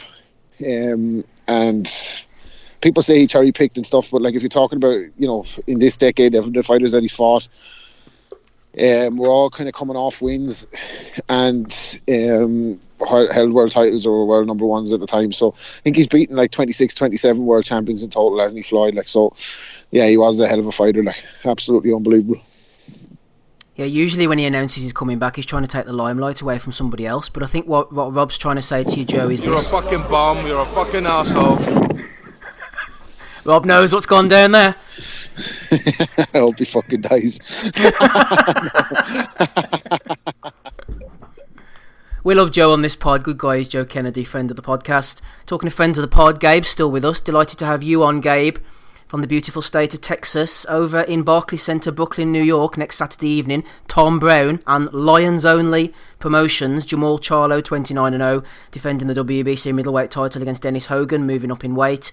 Marlon Tapales is on there as well, going in against Ryosuke Iwasa. Interesting fight between Chris Eubank Jr., who seems to be making a name for himself over in America, looking to align with those guys, maybe get a fight against Charlo. He's going in against Matt Korobov. This is a really interesting fight, I think. If Korobov's on point at all, like he was in that last Charlo fight, he could give Eubank a hell of a lot of trouble. Emmanuel Alim as well, big puncher, going in against Ronald Ellis. And Duke Micah, one of my favourites, 23-0 Ghanaian, is fighting Janiel Rivera. Don't worry too much about the rest of the stuff, Gabe. What about Jamal Charlo against Dennis Hogan? I think, though, the fact that he's fighting Hogan, some people might say, oh, no, I'm not too pleased about that. But considering Hogan pushed Jaime Munguia so close, and we expect Munguia to move up in weight at some point, can we use this Charlo's performance as some kind of a yardstick against Munguia's performance, and Hogan is that man in between? Well, I'm never a big fan of using that kind of thought process with things, but certainly it does occur to people that does happen. I don't think that's actually. I want to make one correction about what you said. Since Hogan fucking beat Jaime Munguia, he fucking beat him. He fucking beat him. I'm gonna rail against that. If anyone ever says that to me, I'm gonna say the exact same thing I said to you, Steve. I fucking can't stand that fucking shit. Hogan beat him. It was a beautiful fight from Hogan. So if Charlo goes in the least bit overconfident, Hogan can go in there and take him to task. It'll be a dogfight because Hogan is probably what I would say the less physically gifted of the two fighters. But this guy is a smart fighter, and he has enough of those attributes, the things that you can't teach a guy in a boxing gym, like quickness, like power. He has enough of those things along with his boxing ability to give anyone hell on any given night. And so I think that's going to be it has the potential to be a really good fight. Did you just say Ryosuke Iwasa's on there? So he's actually a pretty fun fighter to watch, a little super bantamweight. Sure, Andy knows him out of Japan. But I like watching that guy, so I'll be excited to see that one. Bitch.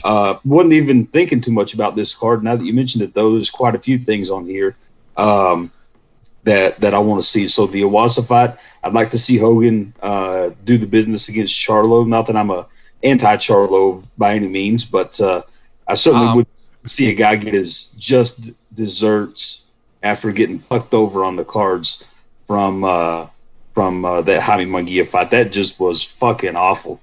But now I'm crying like a little bitch about it, so I'll cut that shit out. And then who else is on there? Did you say, Steve? That's a good question, Gabe. I would love to be able to answer you, but I think I've brought the page down. Let me just check. Oh yeah, Chris Eubank Jr. against Matt Korobov. No, I'm not a big Eubank fan. So I mean, if he gets knocked out, that's okay with me. If he wins, that's okay with me. Couldn't really care less, to be honest with you. I think it's a decent fight. I mean, honestly, I think it's an okay fight. I'd like to see Korobov perform well. I think that would be a good test for him. And either way, you cut it. If you don't like his opponent, if you do like him, either way, I couldn't really care much about that fight. I'm more concerned about the Hogan and Iwasa fights on there.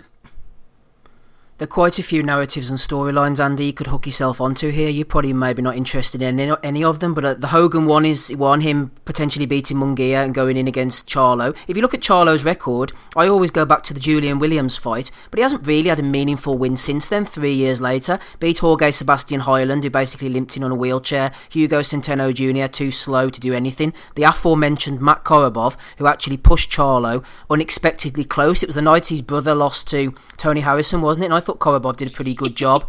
And then he shit the place out against Brandon Adams. You see, if Eubank beats Korobov, that's a good win for me, so I'll give him his props. If Charlo gets past Hogan, that's a decent win, and they link them up together. I've been a Charlo fan in the past, but I don't think he throws enough punches. I know this sounds like a stupid thing to say, but I'm not saying Eubank would beat him, but Eubank is Mr. Activity and he's very fit. I think he could throw a lot of punches and give Charlo a bit of trouble if we get that far. Well, aye, because I've said before, Eubank to me is like a path of least resistance sometimes. You know, I mean, like, I would love to see him in with Charlo. Yeah, to be honest, I'm looking at that card. Actually, it does interest me somewhat. I mean, the only thing with Korobov is he can be inactive with his output, so to speak. So if he lets Eubank overwhelm him and stuff like that, he could end up finding himself 4 or 5 rounds done before he gets a foothold in the fight. Power will need to be respected, obviously. You know, Eubank will need to watch. Okay, he's not got a lot of knockouts in his record and that, but he's got a solid dig about him. You know, we'll say that much. Marlon, is it Tapales? I think he'll beat Iwasha. I think, was that the guy that Lee Haskins beat by any chance? I seem to recall that name. Have I got that one totally wrong? Yeah, I can't remember who he fought, yeah. I think Tapales will win that one. But this is probably, it's a wrong Charlo fight for me, because I'm looking forward to the Harrison fight. But Hogan, I just hope it gets a fair shake in the card, actually, if it goes that far, because this is, he pushed Munguia all the way, which I still maintain Munguia was probably, I'm not going to say he's weight drained him, but I've said before, they really did ring him out really over his title reign. So Hogan, he gets another opportunity, big opportunity, top head in the card again and stuff against an undefeated fighter. And you're right, mate. You know, the Charlos, they're no lions, man. They're just full of fucking wind and piss.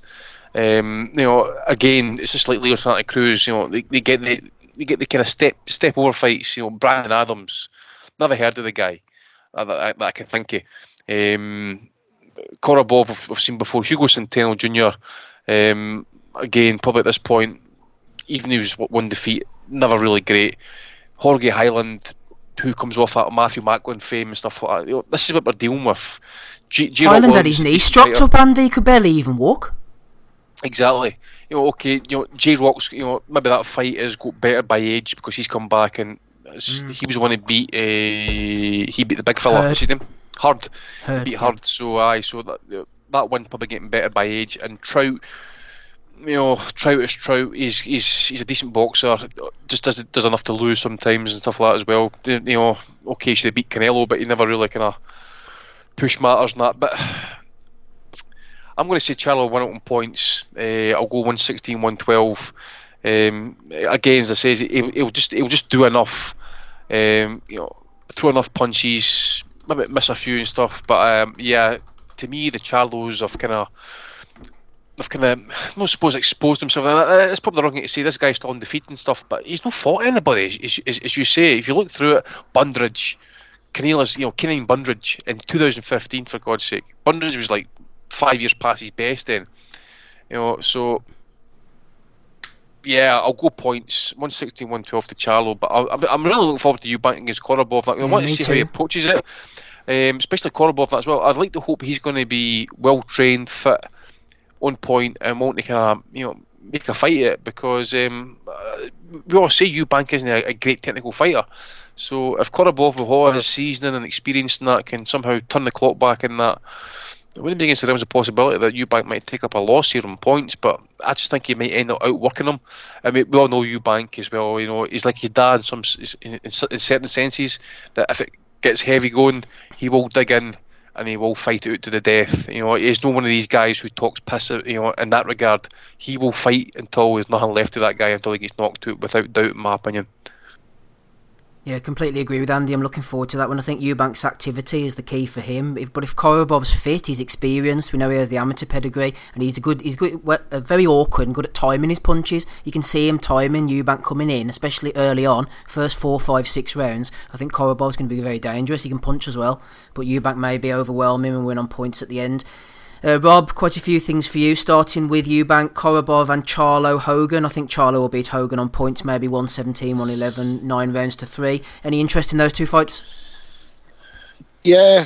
I mean, obviously, I'm rooting for Hogan. I think he's up against Charlo, and I have the feeling he's going to get knocked out, to be honest with you. I think Charlo's going to stop him. But I think he will ask questions to Charlo along the way. He's coming in as the B-side for a reason. Let's forget about the cards. He did get jobbed against Munguia. He should have been world champion. We see it all the time. We saw it last week against Ryder. Glad to see that that's still picking up momentum. I saw Boxing News, one of them run a poll online talking about who do they think won it, and practically everybody has said Ryder. They had him on Sky Sports this week, where Ed Robinson, even Anna Woolhouse put it to him. Who did he think won the fight? And Ryder was sitting beside him, and he was just he wanted, you could tell he wanted to say it was Ryder, but he was like, oh, I thought it was maybe one round either two, and I just thought the cards were wrong. So that's saying a lot, in that the company man is there saying that, but we're kind of digressing. But I think he's brought in as the B-side for a reason, and the same with Korobov. I think the path is, as you're saying, is for Eubank and Charlo to fight, and that's what the Eubanks will be wanting, a big fight, US name on US TV, and try and build him. But I think that's a tricky one for Eubank. I think Korobov could beat Eubank with a jab. I mean, what if we really see? The thing about Eubank is it gets so, he loses badly in a fight, and then people start believing again. The minute he's back in the gym the next day doing his Instagram videos, and everybody starts believing again that he's actually a credible opponent for anybody. He's fucking horrendous, right? He's fighting back down at 160 now. Exposed badly against Billy Joe, exposed against George Groves, two guys that are good on a jab. He fought the shadow of James DeGale, got the win, but James DeGale was shot to shit that night, wasn't he? He was absolutely finished. You could tell he had nothing, and it was just activity. But technique-wise, Eubank hasn't improved much, and I know he has a trainer now, so there might be certain little things that he's doing. I know he's over in the States training with the Mayweathers and that, but there might be certain little things he's doing, but we'll get to that as we go down the line in next week's predictions, I'm sure. But there's only certain adjustments you can make. It's very hard for professionals to completely change their style. So I think Korobov could beat him on a jab. If he took the last Charlo fight with late notice, didn't he? And possibly should have got the decision that night as well. So I think he's a tough night for anyone. Granted, it's about 4 or 5 years now since he lost Andy Lee, so he's maybe had his chance. But he'd be looking at this this is a name. I'd be Chris Eubank Jr. I'm right back in the mix. So, you're killing me with the soundboard weddings, are you? Because I can hear you laughing, you fucker. No, it wasn't me. It was someone farted. Did you not hear it? It wasn't me. I did. I thought it was you. Sound affected again. No, it was Steve. It was Steve with the sound effects, mate. It was. Hey, Andy, I've had a. Did you not hear it? Did you not hear that? I never heard it. There's a shot of Iron Brew off that one, I tell you. Breaking new tree. Yeah. Hey, did you catch Steve last week when he was putting the wee sound effects on? He was you could hear him laughing to himself. I'm so pleased with myself now. I can do this. Bean. But yeah, I think it's a tough fight. I think that's a really tough fight for Eubank. I'm surprised that they took Korobov as an opponent, but maybe I'm surprised as well, actually. Mm-hmm. 160, there might be just. I just think that's a dangerous fight for him, for anybody at 160. Look, you saw what he did with Charlo on 4 or 5 weeks' notice the last time. You give him a full camp for Eubank. I think he's extremely dangerous. Yeah, I was going to say the same as Rob. I'm surprised, and I respect them for taking the Korobov fight. I don't think it's a fight that they would have took, but they've obviously they're told, you're coming over here to do things, you need to take a live opponent, so jog on. Don't you jog on, Rob. I've got a couple of things for you, starting with brief thoughts on Zolani Tete getting knocked out last night.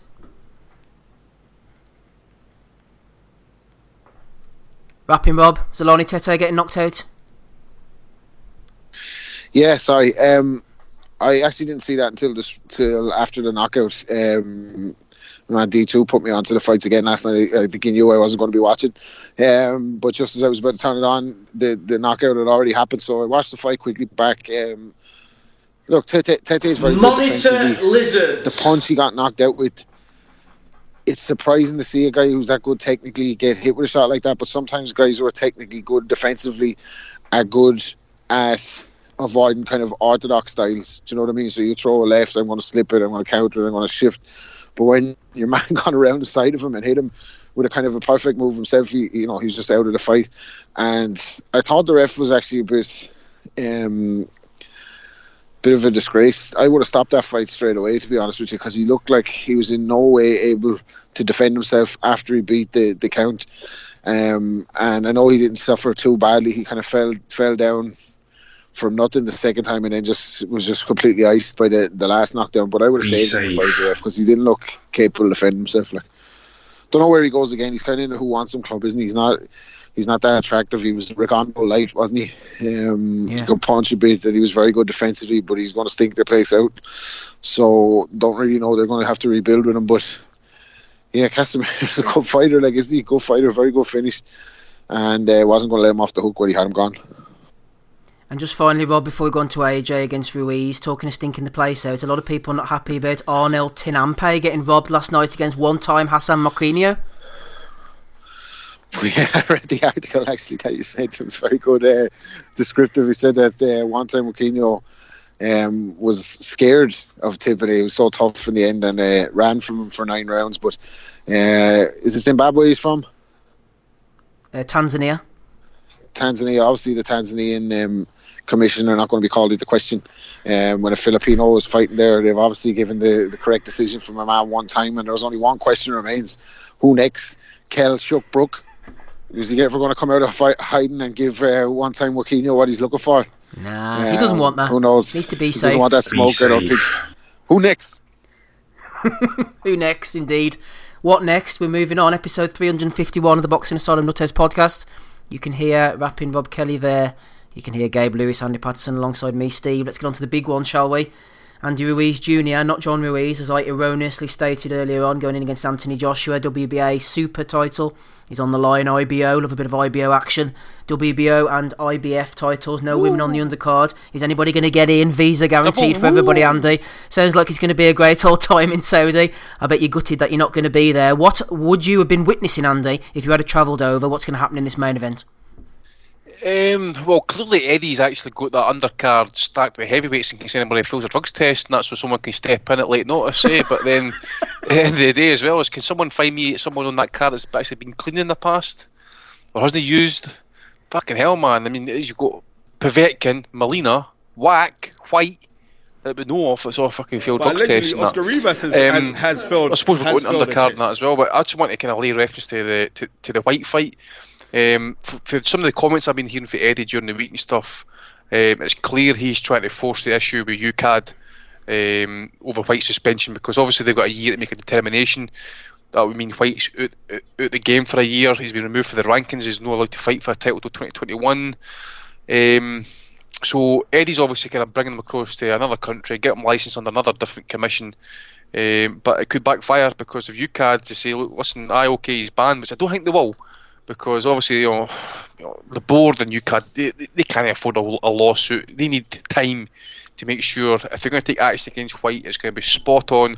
Everything's dotted, all the T's are stroked. Because if they get it wrong, you can know for a fact that there'll be lawsuits coming in, and then that's the last thing these guys are going to need. As for the main event itself, and that a lot to talk about actually, in my opinion, and I'm probably going to miss some of it as well because I can't think of everything. We'll start with Ruiz, shall we? Question marks. Is he hungry? Does he still want it? Does he want to be a one and done champion? Who knows? It's probably a legit question because he's come in there, upset the apple cart, got paid handsomely, got his family settled for life, and people have looked at that and decided that his head's not in the game anymore, and that he's went away and went total Hollywood. I don't like to buy into that. I think he'll be a model pro. He seems a nice guy. I don't think he'll take it lightly. He's getting another handsome payday and stuff like that. We don't know if the altitude, I don't know if that is an altitude problem here, and that is going to be coming into effect in that. But he's had a full camp. He's been training for months for it now, so he should be more than doubly prepared for this fight. Mentally, he will be in an absolute fantastic place. Better than Femi's at the minute. Anyway, we can put that out there, because Joshua, to me, seems like he's still over the place. He's still coming to terms with what happened. I watched the fight back just a couple of days ago, and to me, for Joshua to win this fight, and people are kind of going overboard in that, he's definitely going to KO him this time. He took him lightly. That may be the case, but taking someone lightly is one thing, but being pulled up for the job at hand is another thing, and totally entirely, because Dave the Hater said, and we said it as well back on the post-fight pod, when Ruiz punched with Joshua, that's when he had his best success, because he just punched through the middle with Joshua, who had no answers. He was sloppy with the jab. We could lay reference to maybe he was concussed, or the knockout and sparring beforehand and stuff, maybe played effect on it and stuff. But to me, he had no answers to what Ruiz was bringing to the table. And just looking everything off that fight, and everything's been said and done afterwards, it just points to me that Ruiz is still going to win the rematch, because it says I just don't see what Josh was going to do differently, bar keep it at distance like a Vladimir Klitschko. And I did mention that actually previously about the last fight, well, post last fight. If he'd kept it easy, jab, right hand, and grab, he'd win the fight. His problem he's going to have is it depends on the referee, I suppose. Is Pabon going to allow Joshua to tie up like Klitschko did with Povetkin?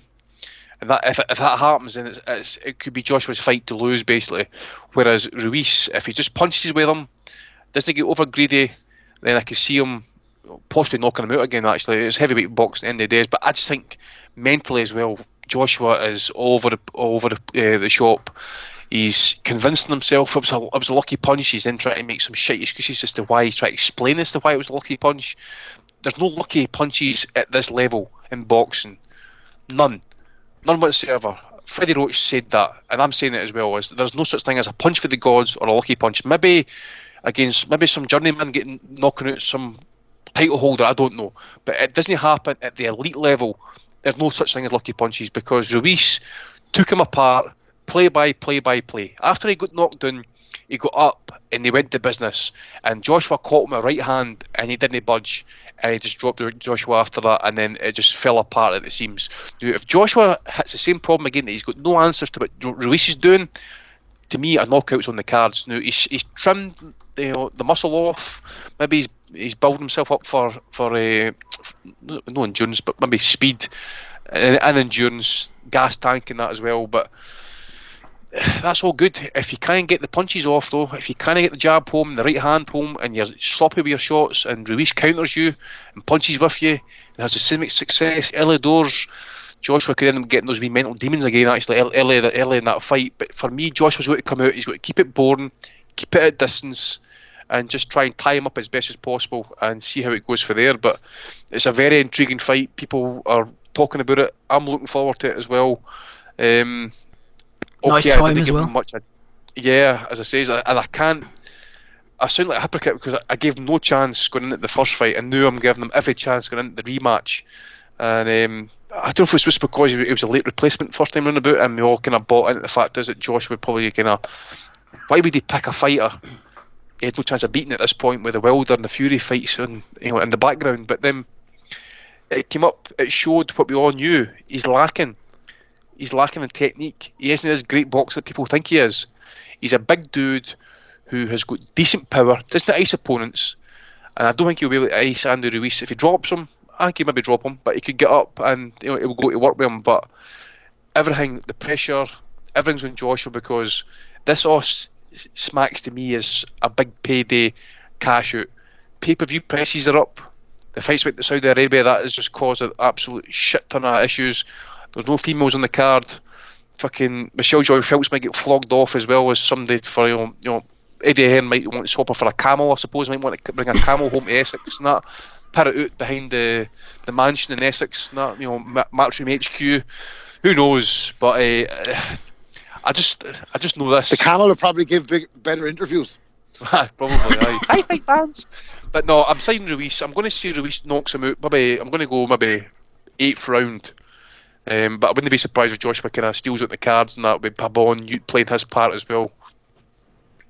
Yeah, I'm going for Andy Ruiz 10th round knockout. I think the important thing is whenever Ruiz hurts Joshua, that will be a key part in the fight, how Joshua reacts. And I agree with the guys. I think the mental demons are there. There's an element of we'll take him over to Saudi, get him 50, 60 mil. It's not a cash out as such, but it's like we need to get as much money as we can, because if he loses again, his stock is going to plummet drastically. So they are trying to cash out to a certain extent. As soon as Ruiz catches him, and or even the reverse, actually, maybe Joshua hits Ruiz and he goes nowhere, there's something that's going to spark off the mental demons for Joshua, and it depends on how he reacts as to how the fight goes. I'm going for Ruiz. Same sort of idea as last time, takes over the fight as it goes on, starts hurting Joshua, drops him a couple of times, knocks him out in the 10th round. Swaggy Taggy in the chat is concerned about the cards as well, as Andy just mentioned there, Gabe. Paul Massingham jumped in over on facebook.com/Boxing Asylum. Can't wait for AJ versus Ruiz 2. Who knows what's going to happen in this fight? One thing I know is that Ruiz isn't scared of taking a punch. If he gets clipped and goes down, he will no doubt get back up and go for it. I think AJ could well be more wary of getting into a dust-up with him, but the pressure of Ruiz and AJ not being able to fight on the back foot says it all. Paul goes on, excuse me, Gabe, wouldn't be surprised if Ruiz stops him again, maybe the 5th to the 8th round, but the other scenario could be that Ruiz beats him on most of the rounds, but gets robbed on the scorecards if it goes to a decision. I hope not, says Paul Massingham. What do you think, Gabe? I think Andy Ruiz is going to do the business and not let it go to the cards. I think if it does go to the cards, I think he's got to win twice. I think he's got to win twice to beat him on the cards. It'll have to be like a masterpiece performance from Andy Ruiz to win the fight on the cards. You just think about what the fuck they're doing for this shit. They're building a stadium. They're fucking building a stadium. Do you imagine how much money is being invested in this thing? It's like the guys up there have tons of cash and they can spend it because they got it. But if you really think that Andy Ruiz is going in there and winning on the cards with all the money that's been invested in this event, you're out of your fucking mind. Because who's going to sell more? Andrew Ruiz here in the United States, people maybe now know who he is to some extent, but he's no superstar. Anthony Joshua is still at that level for the public overseas. So you've got to take that into consideration the whole time. This event is being set up as a potentially the worst robbery of all time if it happens that way. Crying like a little bitch. Fair enough. I don't think Andy Ruiz is going to let that happen. I think he knows what has to happen. And that's a win by a knockout. And I really don't see what Anthony Joshua was going to do to prevent it from happening, to be honest with you. I think all his talk about a punch from the gods and how it was lucky, and you see tons of people blabbering this bullshit all over the internet. And then the man himself saying a punch from the gods. What the fuck does that mean? A punch from the gods. That means that he's saying Ruiz landed a once-in-a-lifetime shot that put him down and ended the fight. And that is absolutely not what happened. Which punch is he talking about, Gabe? Which punch? In succession. And he landed multiple punches. So it must have been Jesus. It must have been Allah. It must have been Muhammad. It must have been fucking Buddha. It must have been all the Greek gods. Every single one of the gods that we can imagine had to have given Andy Ruiz a punch, because he landed a bunch of them. I just don't see with the way that he's thinking and presenting himself and presenting his understanding of the first fight, that he's going to be able to prevent it, because he thinks he's going to go in there the same way he did the first fight and win this one. And I doubt that he has seriously done anything to remedy the flaws that happened that got him into that position. Like Andy said, look how big he is. Look how tall he is. Look how much reach he has. There is absolutely no way on God's green earth. This is my fighter. I'm telling him, go in there. Let's do what we did last time. Let's just be a little bit more careful. It won't work. It absolutely won't work. He has got to keep it at range. and he's got to keep Ruiz at bay. But here's where it gets really interesting. Even if he attempts to do that, how well will he be able to do that for 12 rounds? Because I'll tell you what Andy Ruiz has him beat at. You're going to think it's a little bit silly that this blubby guy has a better footwork than someone like Joshua, but that's the reality. He has the better footwork. He has the quicker feet. He has the quicker hands. So all of these things in combination are what's going to allow him to get inside, even if Joshua is smart enough and his team is smart enough to tell him to do otherwise and keep it at distance. So I really don't see how this fight plays out any other way than Joshua maybe getting one of those punches handed to him from the gods and landed it on Ruiz's chin, sparking him out. Because I think Andrew Ruiz has the tools and has better, more importantly, the boxing IQ to know what to do wherever he's at. After watching the first fight, you saw Andy Ruiz. He never looked uncomfortable. I've never seen the kid look uncomfortable in the ring. Maybe uncomfortable with maybe the way things are going to some extent, but he never loses composure. And if you watch him during all the interviews and things that he's done, he's so even keeled. They put him on one of the late shows here in the States, and he never missed a beat. Then subsequently didn't invite him back again because he's not a big, huge personality, and he's not going to, draw huge ratings like a Mike Tyson or some of those other big superstars would have. But he's so even keeled. Anthony Joshua's going to have to box him 12 rounds or land a punch from the gods. I'm just pulling up some notes here, Steve. I'm just looking at the scorecards for that last fight. I mean, how, as we're talking about, I mean, obviously there's a bit of a concern in that if it goes a distance and stuff. But just to lay reference to Michael Alexander and Julie Lederman, Pascual, was it Procopio? Procopio, yeah. 50, had it. No, sorry, I got this right. It was 57-56. He had it to Anthony Joshua. That isn't mathematically possible in any sort of way. Considering how that fight went, there is no way Joshua should have been winning that fight on any card before that fight was stopped. Yet someone still managed to find them up on the cards. And then can we also just mention as well, like the Klitschko fight, just before the stoppage and stuff like that, he was getting beat 96-93 on one of the cards. Again, disgraceful, absolutely disgraceful. So it's to be aware. But can also just say is to be aware for the drug cheats as well, because Saudi won't take fucking kindly to you guys cheating over there, especially if failing drugs tests and stuff.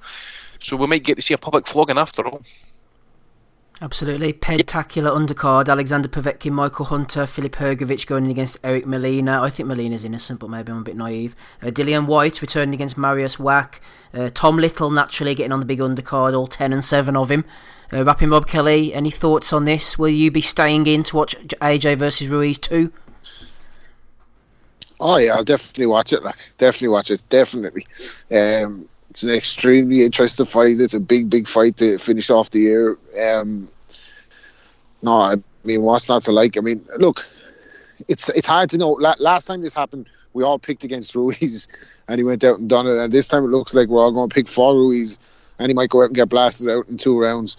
I think to find out whether or not there was something up with AJ the first time will tell a lot about the second time. So if there was something up with him, if he had a panic attack in the dressing room, if he got dropped in sparring, all that's on him. And I don't think you can make that many adjustments to that in such a short space of time. Like, I mean, technically, what's he going to do? It looks like he's going to come in a lot lighter this time. Maybe they think the gas tank is an issue, that he can't recover when he's hurt if he's so heavy. And he's coming in light. Whether that's going to work for him or not, I don't know. Only he'll know his body. But he made reference to in the behind the gloves where he said he's made changes in that he just wants to be fit to win a fight. So he kind of alluded to that he's changed his training or whatever. But like, you can't change that much. I think him and McCracken are going to look to keep it really simple. Try and hold the center of the ring. Jab right hand, keep him at distance, hold him. Don't let him punch with you, cover him up. But like, has AJ got that kind of natural boxing instincts? We're talking back early boxing memories. Leonard Hearns, the first fight, which Hearns would have won if it was a 12-rounder, but goes into the 13th, 14th round. He gets hurt. He's not holding, and he's not covering up. In the second fight, which he should have won, dropped Leonard a couple of times, but Leonard had 2 rounds particularly where he got on top and Hearns covered up and he held. Now that took place a lot of years later. AJ, I don't think, has the same kind of instincts or the same kind of time to make those adjustments. So I really see it going the same way as the first fight at some stage. I think Ruiz is just more of a fighter and more comfortable in deep waters if it goes there. And I think he's going to be full of confidence with a full camp this time as well. I know he kind of had a full camp the last time because he was just off a fight and then had 5 weeks notice, but I think he thinks he has AJ's number. I think Andy is right. AJ looks, not that you can always tell too much about that in the build up to fights, how fighters look, but I think he looks like this has haunted him, and I think he looks mentally shook a little bit in the preparations for this because Johnny Nelson asked him on the behind the gloves, obviously, to Ruiz, do you think he quit? And Ruiz is like, of course, man, I think he quit, I think the fight's gone against him and he didn't know where he was, so I think he quit, man. And AJ doesn't know what to say, man. It's just like, You're a hater. It was the look he gave Nelson, by the way. It was a look he gave. He's like, brah, seriously? Brah, don't do that to me, brother. Come on. Well, it wouldn't be like fucking Johnny Nelson, to be honest with you. I thought he must have had a bit of a malfunction. He normally toes the company line, but I think, I think Ruiz feels like he has Joshua's number and could get to him later in the fight. Probably just, I think, just a tired AJ gets stopped again. But you're right. If it goes to the cards, dude, he's going to be 2-time world champion, and this is the biggest fight in boxing history, according to Eddie Hearn. Fucking hell. So yeah, I think on the undercard, I couldn't give a shit about that undercard. Oh my God. What a load of shite that undercard is. Absolute dross. The best you can hope for is that they're all heavyweights and that there'll be a few knockouts, but in terms of quality and standard, that is fucking poor, man. Poor. For the biggest fight of all time, it's going to have the worst undercard of all time. Right then, boys, let's have a quick recap then, so they can get us next week and behead us for our picks. Starting off with you, Gabe. What have you gone for? I'm going for Andy Ruiz with a knockout in the 10th round. What about you, Gabe? I'm going to go earlier. I'm going to go in the 7th round. Andy? Yeah, I'll go run about you, mate. 9 or 10 rounds, Andy Ruiz knockout stoppage. Yeah, definitely. I'm going to stick with that one. Okay, and what about you, Rob?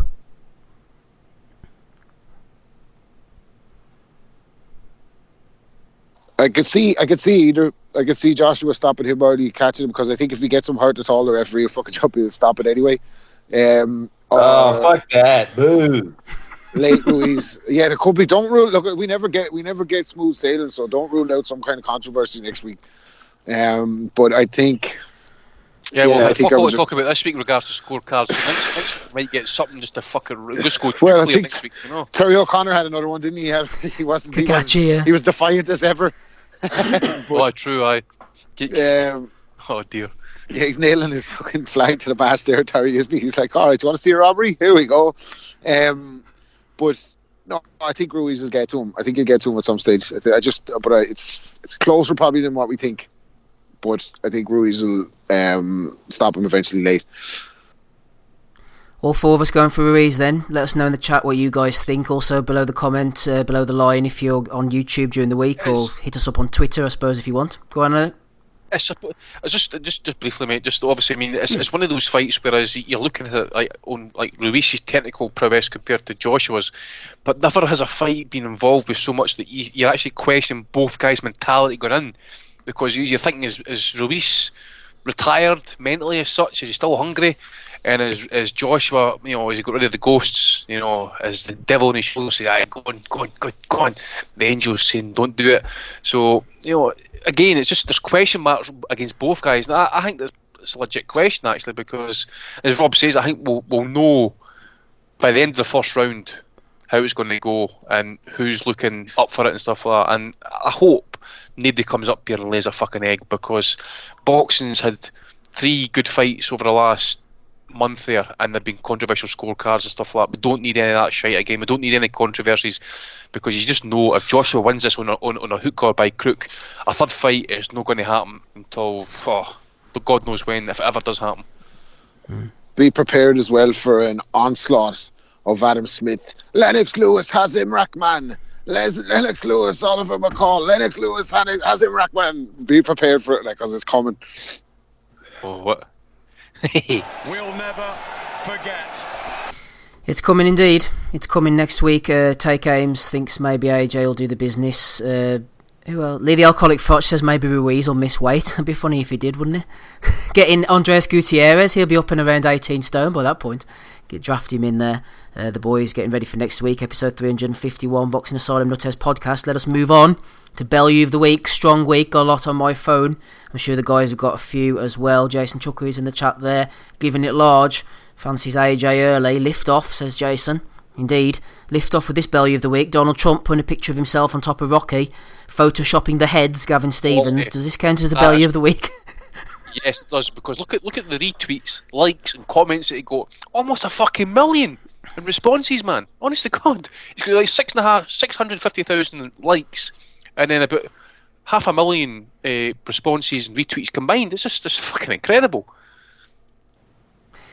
Trump, he's no Don Trella, as far as I'm concerned. Let's get Donny back on the pod at some point. Daniel has nominated Colin Cooper. Colin was letting us know his plans about the AJ Ruiz rematch. My original plan was to watch the Manchester Derby and then put the boxing on. I have changed my mind. We'll watch boxing from 5 p.m. and the Sky plus the football. Can we make sure, please, Sky, there are no football references during the boxing? Example, hints on the result. Yeah, I'm sure they're listening to you, Colin. I'm sure they're listening.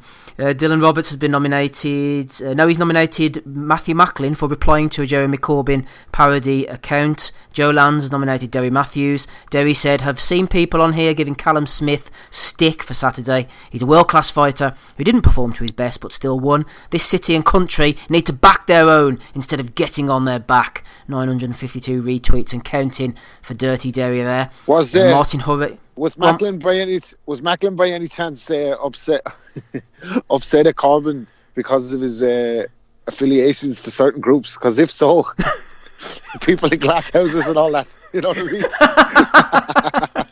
What shouldn't they throw, Rob? Just stones. Incendiary devices. People in glass houses shouldn't throw incendiary devices. Good stuff, rapping Rob Kelly there, bringing it as always on this Sunday evening. Martin Hurry has nominated Lukey Boxing. I think this is the troll account now. Lukey said Deontay Wilder is a Hall of Famer already, in my opinion. What do you all think? Colin was talking to Billy Nelson about the up-and-coming heavyweights on the world scene. Billy Nelson said, live young opponents, Martin Bakole and Hergovich, in my opinion, are the two dangerous up-and-coming guys. Bakole TBE says Gord Tiger Nonce, nominating Billy there. We also had another nomination come in for Billy last week, Terry M, over on the YouTube page. Bellew of the Week for that Matchroom Gimp Rimmer, Billy Nelson. Rims all day on Twitter since Martin Bakole signed with them. So a nomination for him there. Not happy about that type of work. What about this, Andy, from you, nominating Dean White, aka Lamar Scott. Even when the ref waved it off, talking about the AJ fight, in his face there was a bit of condensation.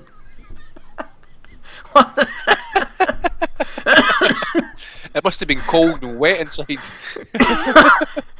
Freak, there's not been any condensation in Saudi anyway, I wouldn't have thought. Oh, I wouldn't think so, mate. It'll dry up pretty quick, you know. I'd say so, get wiping them windows. Lee Wiley said, why anyone would say this fella is their favourite boxer is beyond me. Then he put up a picture of Roberto Duran, bit of Sugar Ray Leonard as well. Dominic Hustler jumped in. Reminds me of Shannon Courtney, that shimmy. Danny Robson nominated him for that, comparing Shannon Courtney with Roberto Duran. Yeah, I mean, there's a combination never thought you'd hear before, since or after, eh? Duran and Shannon Courtney. Where's Ozzy, by the way? He needs to answer this question. He'd fucking love that one. What? Hands of stone and face of stone. Who smokes more out of two of them? Flip me. Andy, another one from you. Nominating Luis Neri, removed as WBC Bantamweight Mandatory Challenger. This is harsh on Neri. Why have they removed the poor fella?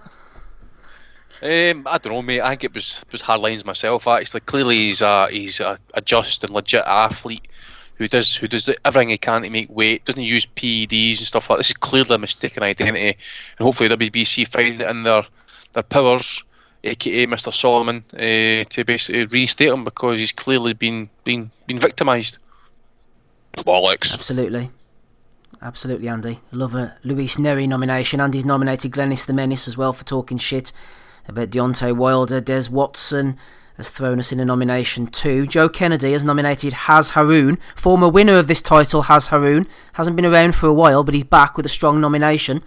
Also, Dillian White is back against Marius Wack, as announced by Michael Benson. Haz Haroun jumped in and said, "The king is back," at Dillian White. Babs said, "The king of what exactly?" And Haroun said, "The guy's a millionaire and done well for himself. Top 5 heavyweight boxer, nothing to criticise."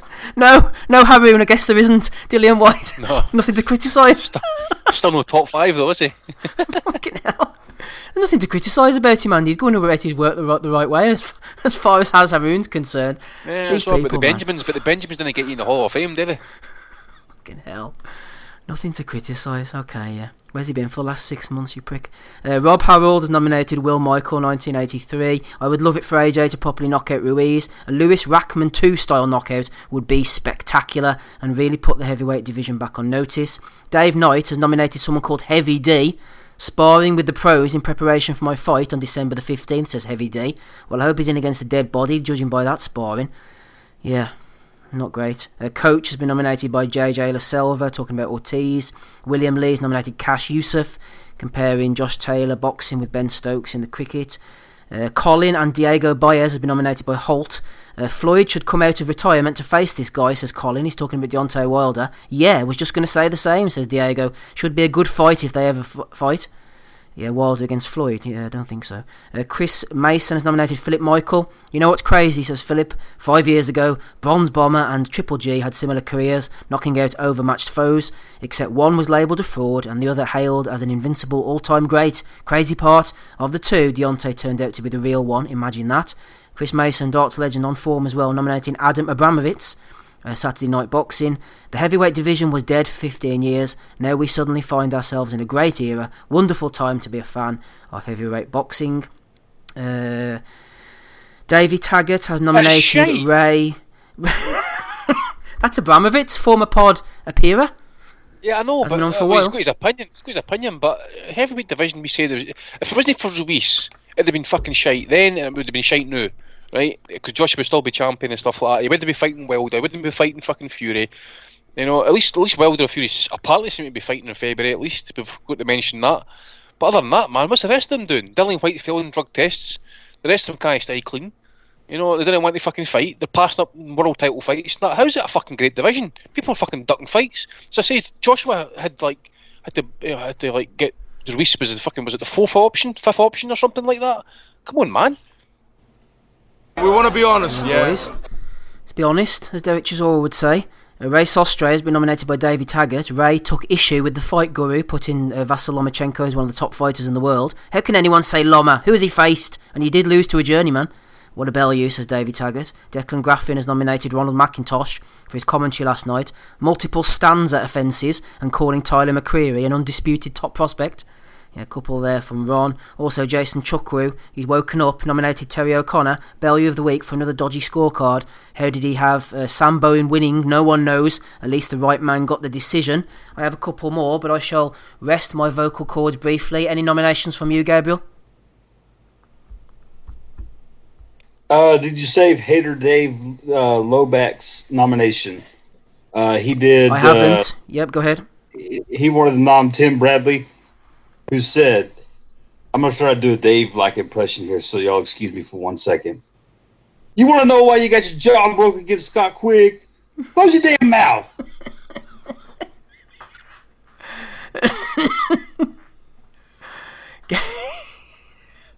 Gabe throwing in impressions there. Impersonations on a Sunday evening. Was that Dave Great quality? job.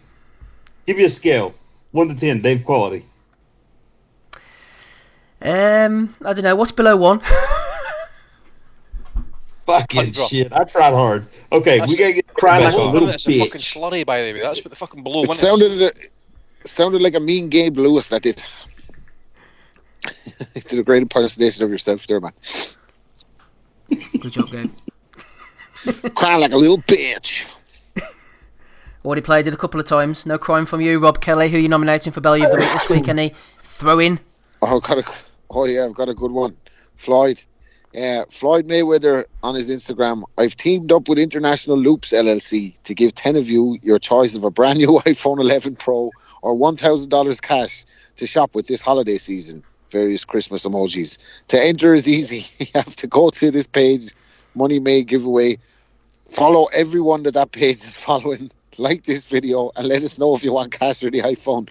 And then hashtag ad.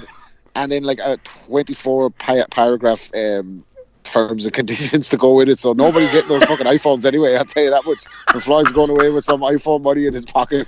So, you know, that's what you want from the greatest boxer of all time. Selling iPhones at Christmas. Like some kind of Chinese repair shop. So is the Double Glazing one that he's actually just released them, man? Now he's just selling iPhones, is he? He's got a little video to go with it. Carphone warehouse now. Listen, can you hear that? Go ahead, Rob.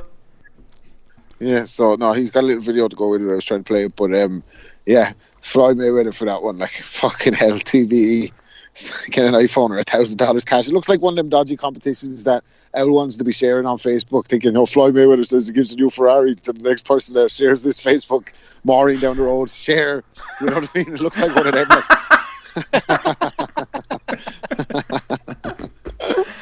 Go ahead, Gabe. So Sarah thinks for a new kitchen and Floyd Mayweather's iPhones. What's that? I thought you'd unmuted yourself, ready to release your wisdom onto the world. Maybe another impersonation? No, I think I'm done with that shit for today. I'll leave it for Dave. Absolutely, I agree. I've got a nomination from Jed Kleemer. This is a good one. Belly of the Week. What in the name of blue fuck is this? Conor Ben spending cash... Conor Ben spending cash to go for a bastard beard transplant, only to come out looking like Harvey Price. What a fucking dog nonce. I never saw this. This is brilliant, Andy. Do you know the British Hair Clinic? Listen, the British Hair Clinic, friends of ours who've done James DeGale in the past, apparently had Conor Ben come round. Boxing's WBA welterweight continental champion Conor Ben contacted the British Hair Clinic because he was unable to grow a full beard. He got a beard transplant. That is good to believe. That's good to be top of the pile so far. I mean, that's setting up commentators in the future to say he has a hell of a beard. That's proof. That's proof that these kids are getting far too much money. They can actually go away and actually think about, I think I might get a beard transplant. I've never heard such shite in my life. A fucking beard transplant. You're a man that got the tattoo. I've never met a fucking swank that can fight me.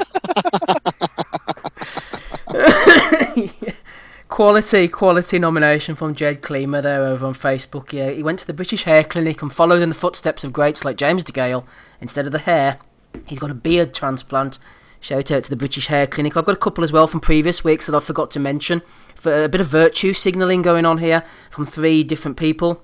First of all, Spencer Fearon, for saying that his podcast had been approached by a popular drinks company which he didn't name, but he said I'm not going to take sponsorship off an alcohol company, morals over money and all this. So he decided to virtue signal over Twitter to let everybody know about this decision, how virtuous he is. Also O'Hara Davis for that bullshit before the golden contract when he kicked up a storm saying he wasn't going to weigh in with everybody else because he was the biggest name and he was the A-side, and then the next day all of a sudden he's changed. He's a changed man. Someone's obviously had a word with him. So nomination for him. Also Devin Haney. He pushed the guy from behind his friend.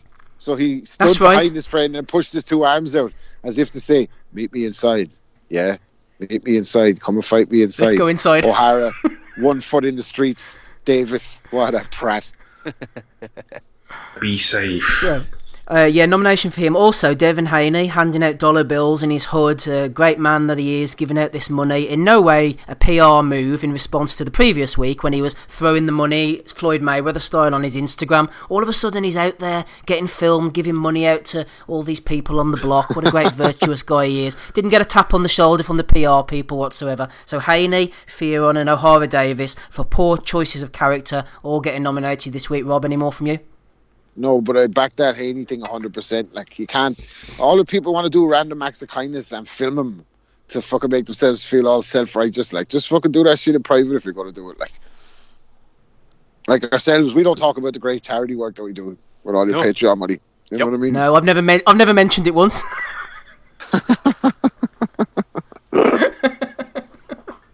Right, there's a definite front runner for me, boys. I don't know what you think. First of all, to you, Gabe, we've gone through the nominations. Let's go on to our picks.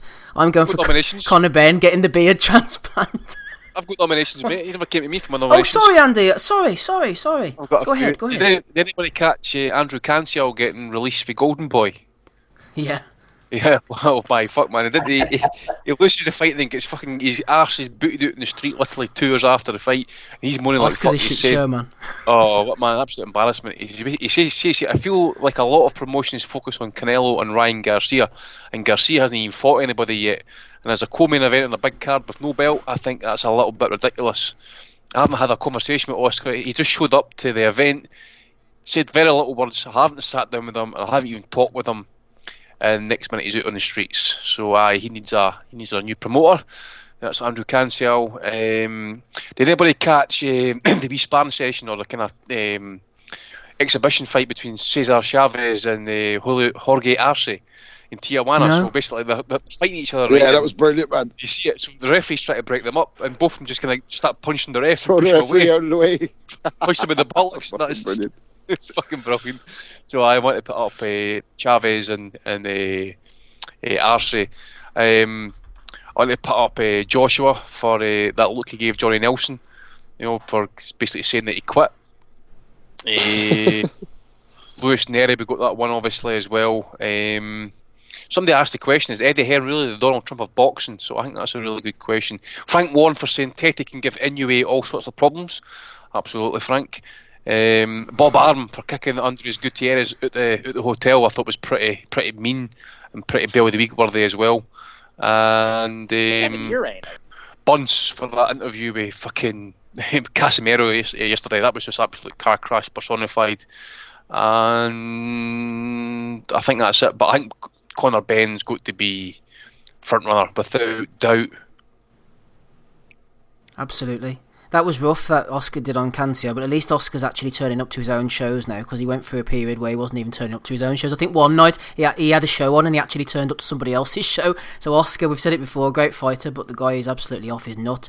But he hasn't got a beard from the British Hair Clinic, and he's nominated Conor Benn for that. Who are you going for this week, Gabe?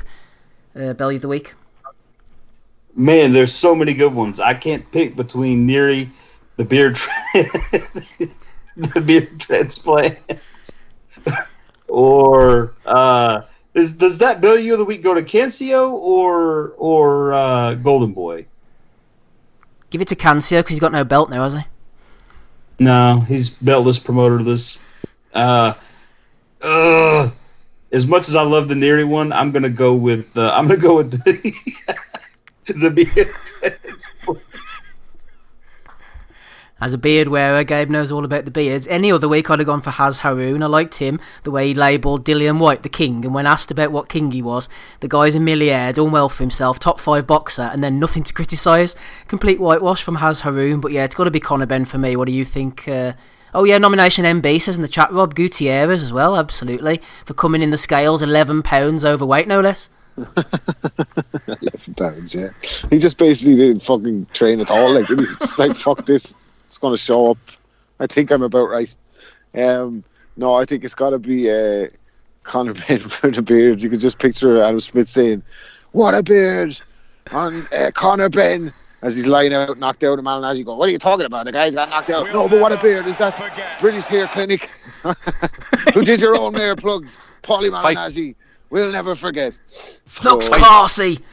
5% APR on any hair products as well. The fella with the fucking tattoo is going to have to fucking try and draw the beard on with a magic marker now. Like, we won't get a touch up. Like, fucking hell. Oh, man. But Floyd is up there with this selling the iPhones before Christmas. Fucking hell.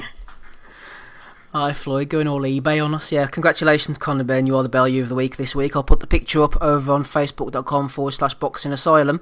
Something tells me there's something else we need to talk about, but I can't think about it. Big week next week, looking forward to AJ against Ruiz. Let us know in the comments on Twitter how you see the fight going. Hopefully we'll scale up a decent panel. Adam Smido Smith went thumbs down on coming up tonight. Fuck pay-per-view, I'm not coming on, he says.